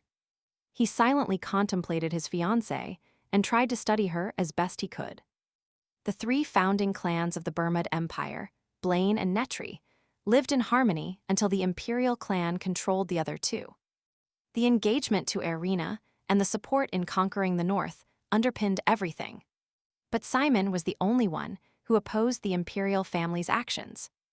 Everything suddenly changed after his engagement to one of the Netri sisters. The Duke couldn't get that matter of the ribbon on the bouquet out of his head. A slight movement beside her, and the girl's soft puff brought him out of his thoughts. She smiled in her sleep, as if dreaming of something truly beautiful. The man calmly continued to watch his young wife, lost in his reflections. The next morning, John entered his room and found the Duke with paperwork. The man ordered his assistant to find the most beautiful and exquisite carved ring. John was disappointed to be woken up so early for such a trifle. Reynald continued, describing the ring he wished to find for his wife. John had no choice but to obey and leave in search of the necessary item. After a while, our protagonist woke up and instantly saw the Duke in front of her. She considered it a good sign and was glad that her day would now be successful. As promised, the girl took off the Duke's shirt and returned it to him. After this, she changed clothes and was about to leave her room when she noticed flowers. It was the Duke bringing his wife the promised bouquet for every training session. He explained that she could use the local training ground as she wished, just like in the north. The Duke noticed that Jim, the main captain of the knights, close to Irina, and John's brother, was in charge. The man immediately began to worry about why the Duchess was asking so many details about his brother. They continued discussing as they gradually moved toward the training ground. The young people walked down the castle corridor when they heard others whispering something among themselves. The girl asked her husband what was happening, but he didn't know either. Schwer was surprised, as nothing like this should be happening now in the original story. Shortly after, the group arrived at the training ground and all the knights began to salute them. Jim approached separately and greeted each of the newcomers individually. He confessed that John complained a lot about the girl, which is why he knew her quite well. Jim was even surprised that the girl didn't go to reprimand her brother. She joked that he could complain about her, but at the first complaint from the Duke, his head would roll. Jim laughed and said it was just a joke as a form of greeting. Afterwards, our heroine asked to be shown the best place to observe the training sessions. The knight suggested setting up near the center of the training ground. They immediately brought a chair for the girl and apologized for not finding anything more comfortable. The Duke was worried that the young woman would observe his training and become distressed. But Schwer insisted that she wanted to see her husband training up close. Immediately after, the Duke ordered the knights to protect the girl and directed the practice. The girl loved the training, especially her instructor. She watched him even more attentively than the knight who had come to learn. The young woman missed no detail of her husband's every move and tried to engrave it in her memory. She asked the name of the knight guarding her and continued conversing with him. She confessed that she adores the Duke, so seeing him is an absolute pleasure. But the girl noticed a strange atmosphere and asked if something weird was happening. The knight explained that a messenger from the palace visited their training ground, causing this chaos. Schwer thought she should find out what was happening when the Duke finished training. The man was distracted from the battles, watching his wife chatting cheerfully with the knight. He didn't understand what that guy was telling her to make her laugh like that. Because of these thoughts, the man got distracted and accidentally injured his opponent. He immediately approached the young man to check his condition and help him with whatever he needed. As soon as she took a step, the Duchess flew towards Reynald, examining him from head to toe. She noticed that knights, especially imperial ones, frequently got hurt. However, she didn't like that they were so easily injured, as the north would soon fall. As soon as she finished speaking, Schwer rushed off her chair and pulled out a bouquet of flowers. The young woman cautiously approached the injured man, ignoring the knight's warnings. Delicately, she extracted one of the daisies from the Duke's morning bouquet. The girl concentrated, trying to pour all her possible strength into that flower, and took a couple of steps forward and extended the daisy to the injured knight. The man felt he didn't deserve to receive a flower from someone so important. But Schwer didn't ask him to accept it, only to take it and hold it. The knights whispered behind their backs, gossiping about the Duke's favor. They even suggested a secret romance, when suddenly the injured man shouted, thanks to the flower's power. His wounds closed, and the pain instantly disappeared. But the girl noticed that it was only a temporary solution, so he needed to see a doctor and check his arm. Then she returned to her husband and began to beg him for compliments. She needed some affection. The Duke truly appreciated her effort and praised the girl for the attention she had paid him. But, as thanks, the wife demanded that he agree to eat several desserts together. Meanwhile, in the north, the mage continued fighting monsters and protecting the territory. He went on the expedition alone because his magic allowed him to effectively shoot monsters. The mage had no idea of the wealth and honor that awaited him if he mastered the north. Suddenly, a small stone flew out of one of the magic portals. What a scare! It appeared right where the demon died. So it was not an ordinary stone, very peculiar. The mage took it in his hand and instantly felt a strange energy emanating from it. The next day, our heroine went shopping with her friends and maids. The Duchess sent her maid to rest for a few hours while they had tea and enjoyed desserts. The girl tried to refuse, but Schwer gave her some money and forced her to go rest. The more her friends looked at her, the more it seemed to them that all the rumors were false. Schwer heard their words and asked what rumors they were talking about exactly. And after that, the girl burst out laughing and said those rumors were pure fiction. She asked them to tell her about the temple representatives who arrived at the palace. At that moment, the girl already knew that the second magic registration stone had been found. A little later, almost at dusk, Schwer returned to her chambers with many bags. She also brought some small cakes to taste them with her beloved husband. And she also took out a small box and revealed some beautiful blue suspenders. The Duke instantly noticed that they were a bit big for her. So she giggled and said she wanted to give him suspenders and cufflinks that matched his eyes. She confessed that she loved spoiling her husband and giving him little gifts. So the young woman begged him to try them on right there, in front of her. The Duke couldn't resist his wife. So he carefully took the cufflinks and fastened them to his shirt.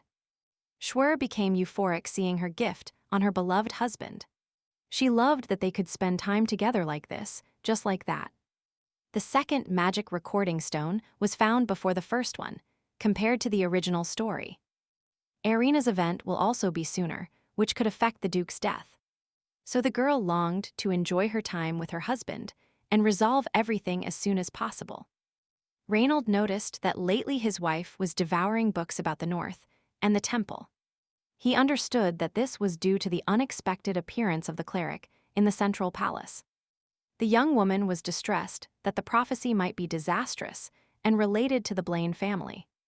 If she remembered correctly, the second stone was about the merciless massacre of the Blaine clan. The knight's reaction at the training ground was undoubtedly very revealing. If the stone foretold a weakening of the north everyone around him would want to attack it. Suddenly, the Duke tapped our protagonist's face, saying she worried too much. He promised he wouldn't do anything that could disturb his beloved wife. Immediately after, the man prepared for an official event and promised to return late at night. Right after, he hurried off to meet John and Jim. The men noticed that, this time, the Duke was wearing many ornaments on his outfit. Reynald confessed that they were all gifts from his wife, on which she invested a lot of time.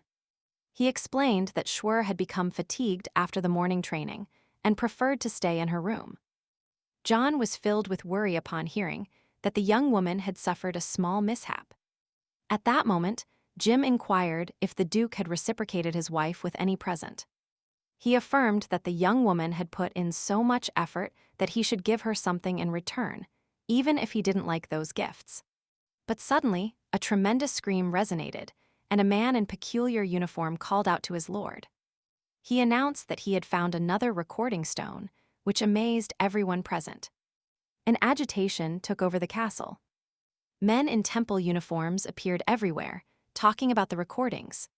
Rumors spread that the magic recording stones held a divine secret.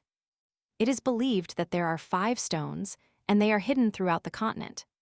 Previously, only one stone had been found, but suddenly the second Netri flower bloomed. And in such an unstable situation for the north, the stones appeared as if they were waiting for their time. A true chaos took over the palace when all the stones were found at the same time. The priests communicated among themselves and discussed how this could have happened. The announcement of the found stones echoed everywhere, creating even more chaos. Irina stepped forward and introduced herself. Then she asked everyone present to remain calm and stay in their places. The girl requested compliance with orders and awaited the cooperation of everyone present. John suggested gathering the guests from the north separately. However, the Duke dismissed this idea. Murmurs spread through the crowd. They say these stones are fake. Suddenly, the high priest appeared, labeling it madness that any stone now be a magic record. He noted that too many people with overflowing imaginations had gathered in this world. The man was furious. In his absence, panic and chaos had taken over the place. It was the high priest, a man with beautiful white hair. Cedric. His subordinates knew his tendency to slip away, so they prevented him from fleeing. Just then, Prince Simon approached Cedric from behind and greeted him. He expressed his hope that the high priest would quickly identify the genuine stones and calm the crowd. At that moment, Irina stepped forward, bringing several found magic stones with her. Cedric examined them and instantly judged. The stone and the inscription are a blatant forgery. Instantly, whispers erupted about a madman who dared to counterfeit the sacred stone. Irina approached the Duke, insistently asking about her wife's whereabouts. Reynald replied that she had not been feeling well during the day and was resting in her room. Irina persisted, finding it suspicious that the young woman was not at her husband's banquet. She pointed out that, concerning magic stones, no one from the Netri lineage should be dismissed. To this, the Duke became enraged, reminding her that she now belonged to House Blaine. He noticed Irina's tension after his words and understood the bad relationship between the sisters. His wife was completely different from her sister in terms of character. He recalled what happened on the first day of her arrival in the capital, during the ball. That day, the young woman suddenly became sad after a private conversation with her sister. He was furious and swore he would deal with the girl if she dared to bother them again. Irina was scared when she saw him, but John was glad that at least some of the Duke's emotions were returning. At that moment, the prince interrupted him, proposing they look at the magic stones together. Reynald was distressed because his emotions were returning to him after so long. The first stone read that when Blaine ate something sweet, his face became unbearably gloomy.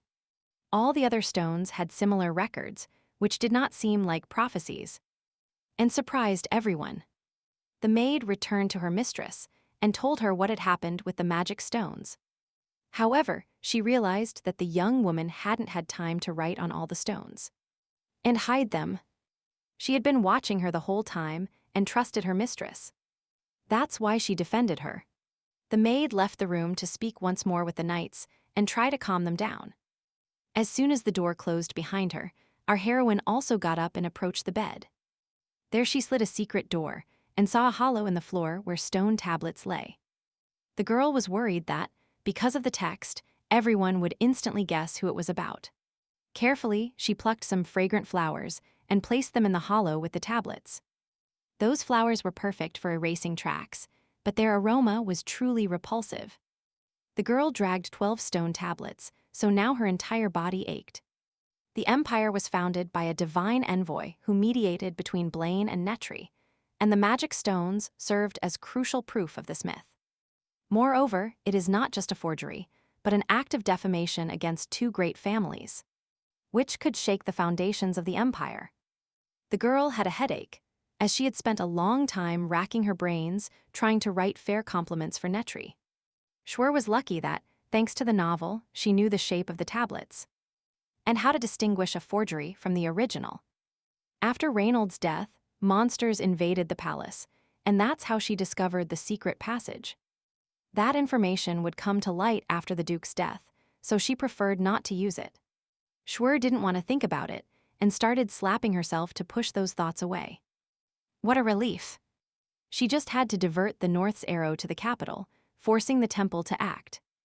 The Duke interrupted her musings upon entering the room and asking why she did it. The heroine instantly jumped out of bed, incredibly happy to see her beloved husband. She tried to pretend she was very sick, but the Duke had seen her jumping on the bed.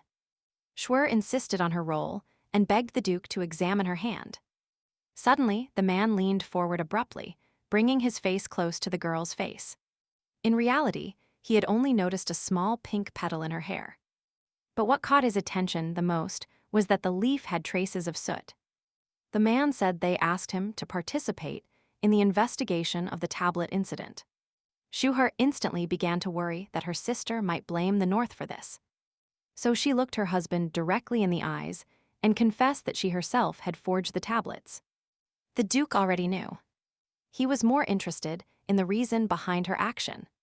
According to the story, when the content of the second tablet is revealed, the North will fall. And she wanted to prevent it. That's why she said everyone had a mistaken idea about the North and the Blaine Duchy. The dukes of her lineage are considered cruel and insane people who enjoy murdering. Reynald pointed out that it wasn't far from the truth, but Schwer didn't let him finish. The Duke acknowledged that the desire to protect him did not justify forging magic tablets. Angela revealed that Netri planned to gather the nobility, so the heroine stepped forward to divert attention. The Duke noticed that, thanks to her actions, real chaos had broken out. He was worried that someone might discover the young woman's involvement in this event. He reminded her that forging the stone tablets was equivalent to treason against the state. Schwer promised that if Reynald handed her over to the capital, she would cry day and night shouting his name. She would fall into despair and repeat his name incessantly. So everyone would think it was her fault. The Duke did not know how to respond to such blackmail and simply observed his wife. The young woman even thought for a moment that the man was seriously considering handing her over. However, he then tapped her on the forehead and told her she was thinking nonsense. He reminded his wife that they are now the Blaine family and all their affairs are shared. Our heroine was shocked by the great Duke's kind treatment. Immediately after, the man ordered the girl to get ready to go out. John reported that there was no circumstantial evidence of her involvement. Duke Reynald ordered him to verify everything, just in case. He could not conceive that, with that little body, Schwer was placing heavy tombstones around the imperial palace. Shortly after, the girl changed clothes. She left the room and took her husband's hand. Together, they headed to the banquet hall to face the situation. The Duke and Duchess entered the hall, causing a general murmur. Irina immediately stepped forward, commenting that her lateness was due to fatigue. Schwer replied that she had been very tired from walking around with her friends.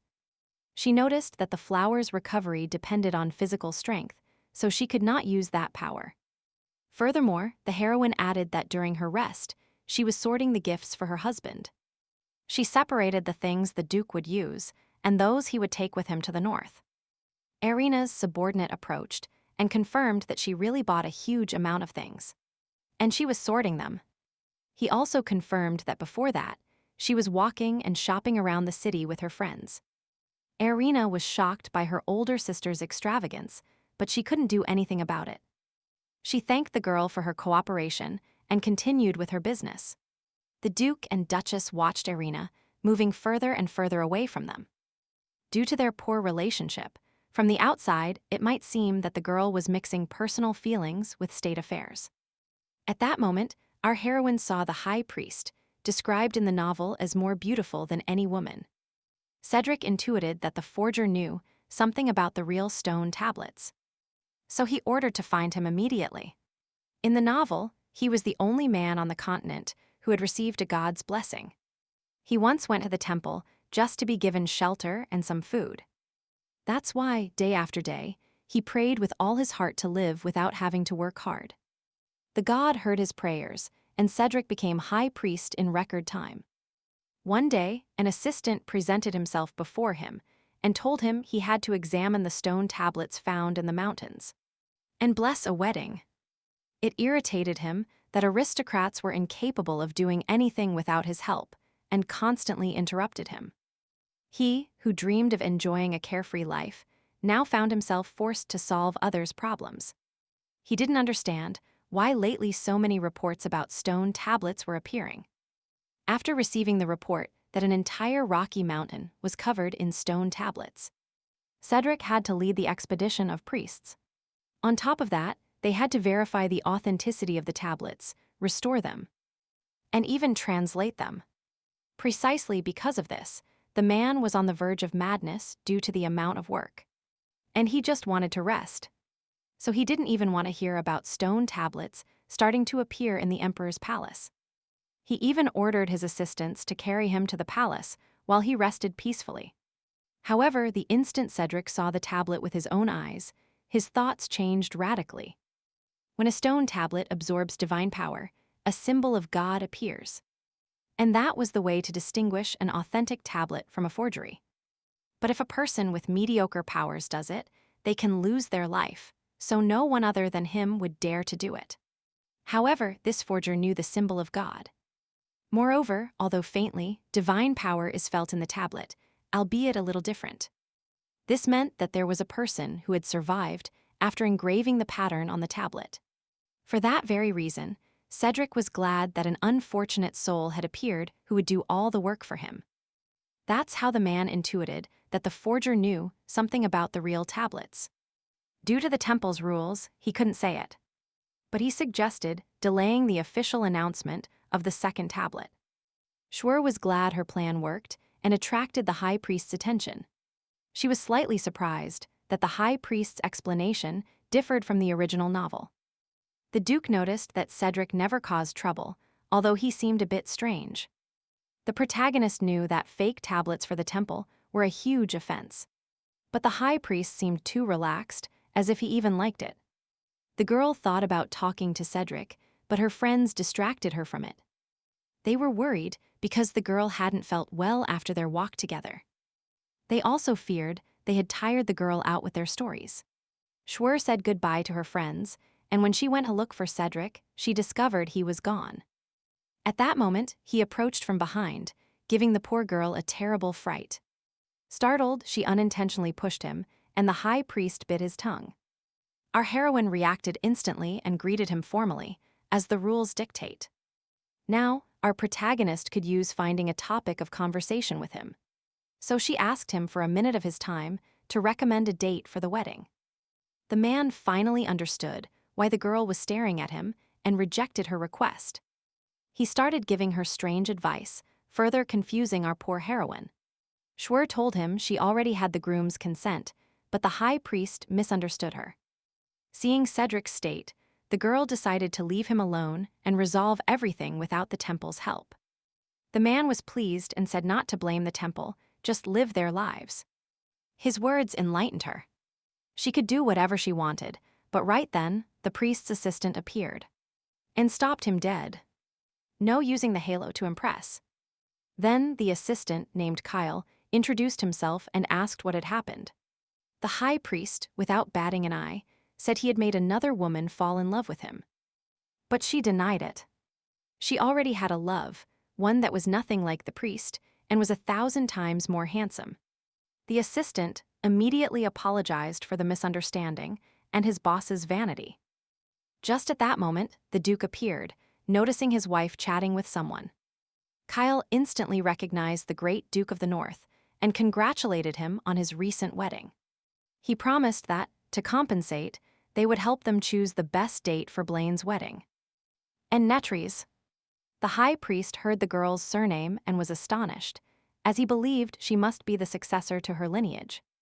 At that moment, a knight, recently injured, approached the group to thank Netri for his recovery. He apologized for his previous rudeness and thanked the girl for helping him heal his wounds. Our heroine happily accepted the bouquet, thanking him and asking him to take better care of himself in the future. After this, the knight bowed once more to the young woman and left again to attend to his business.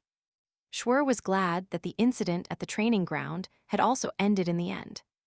At one point, she even thought the Duke seemed to be feeling a little jealous. A little later that same night, the two of them were in their room, each busy with their own things. The Duke reviewed documents while his wife paced around him, begging him to go to sleep together.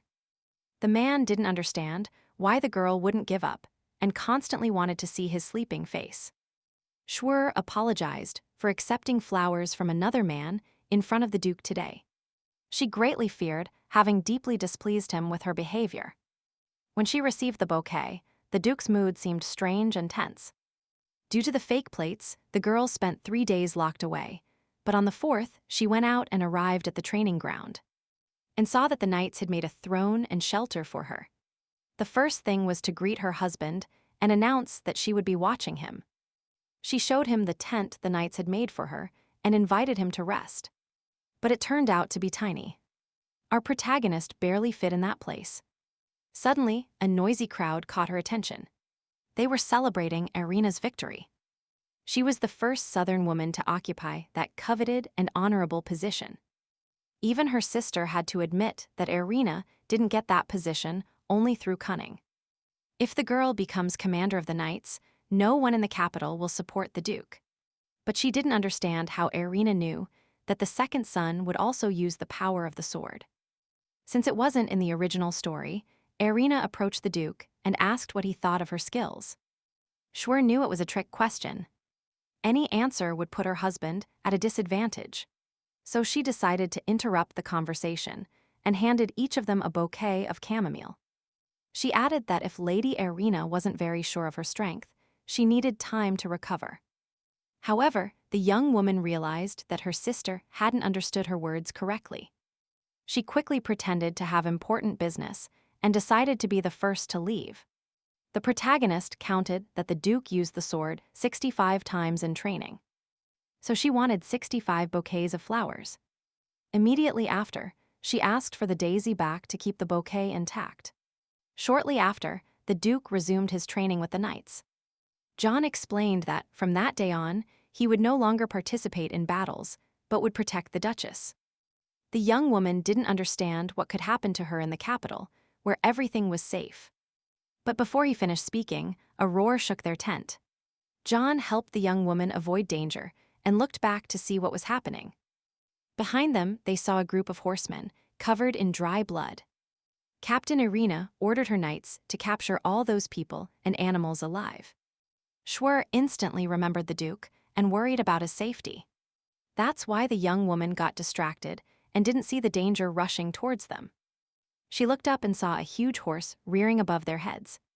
The Duke ordered John to cover the girl's eyes with his hand and keep them there. After that, horrible sounds of tearing flesh and fighting swords could be heard. A little later, the girl opened her eyes and saw unconscious horses and men. The Duke used his Blaine lineage magic to save his wife from danger.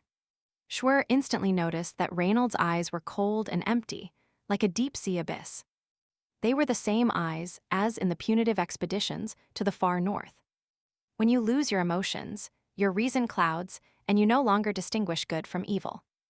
That's why the girl ordered the knight to bring all the daisies from her room to protect him. She needed to stop him no matter what, so the girl headed towards the Duke. Irina stood in her way and ordered her to stop acting so recklessly. The commander insisted that the Duke ignored the order and killed everyone, which is a violation of the Northern Agreement. However, Schwer noticed that her husband killed no one. The people are simply unconscious. That is precisely why the girl ran towards her husband, jumping over huge cracks in the ground. At one point, she miscalculated her strength and started to fall, but the Duke caught her in his arms. He snapped out of his stupor and helped the girl stay standing. The man apologized to his wife for making her worry in vain. Just then the knight returned and brought the daisies from her room. At that moment, Irina approached and said that, as punishment for violating the order, she would report this situation to the prince. The girl added that, by acting like that, the Duke could have destroyed important evidence and put them at a disadvantage. Schwer noticed that the situation was different from the original. But if it continues like this, the knights who return alive won't last long and will die. For that very reason, she decided to demonstrate her achievements to everyone by collecting daisies for 3 days. The young woman turned to her sister and asked her to invite the high priest. Duke Reynald felt that strange sensation again, as if inside him there was only emptiness. The man was as if in a space where there was nothing around him. The Duke didn't even remember at what moment and for what reason he had drawn his sword. Suddenly, through that oppressive darkness, something bright began to manifest. And luminous. The next instant, he heard a loud voice calling his name. The man raised his head and saw that it was his own wife calling him. He saw the girl recklessly jumping a very deep ditch. He didn't understand at all. Why was this fragile woman acting so strangely? In the last second, the man reached out and caught the girl, preventing her fall. After this, the knight still standing ran across the training ground, assisting the injured. The assistant informed Irina that all those knights were coming from the border areas. A couple of minutes later, the head doctor and his younger assistants came running. At that very moment, Irina dropped the bomb. The defense of the North had been broken by monsters. According to the original story, only the knights escorting the clerics announcing the tablets were injured. But this time, others also suffered, because the church delegation was delayed a little longer in the capital. The Duke carefully examined the injured and judged that the wounds were too clean. Monsters wouldn't do that. While everyone was arguing, Schwer whispered to her husband that she was going to distribute her healing daisies among the wounded. The Duke listened to the murmurs around him and doubted what had happened. But Schwer showed that she blindly trusted her husband and would always support him. She fervently believed in his words and was ready to back up every decision. Immediately after, the young woman approached the wounded, offering them chamomile to relieve their pain. She knew that at this rate, everyone would die and the North would bear the blame, isolating itself from the world. That's why she had to find knights who would testify that it was not a monster attack. The people and animals remained terrified, reacting violently to strangers. Fortunately, John calmed the horse and protected his lady from any injury. She couldn't reach the wounded soldier on horseback, so John lifted her into his arms. Schwer felt somewhat uncomfortable in that position, in the arms of her subordinate. The girl only hoped her daisies would help the wounded until the high priest arrived. Kyle announced that in the incident, there were only 3 dead knights and 27 wounded. Immediately after, the high priest used his magic power and helped heal all the wounded. Divine power surrounded him and helped all the people he passed by. Schwer was incredibly impressed with Cedric's magical powers that helped her plan. The man was very conceited, so he was happy when the girl praised him. As a token of gratitude for saving the knights, she offered him one of her daisies. Cedric took the flower in his hands and stared at it, sensing something. He looked closely at all the knights and noticed they were holding the exact same flowers. The man turned to his assistant and asked if he had noticed anything strange about those flowers. He had never heard that future Netri leaders sprouted daisies, as the heiress should have lantana. The subtle force emanating from the daisy resembled the one he felt in the fake tablets very closely. That's why he thought that, in one generation, 2 people from the family had been born with the same ability. The high priest found the coincidence hilarious and eagerly awaited the future consequences.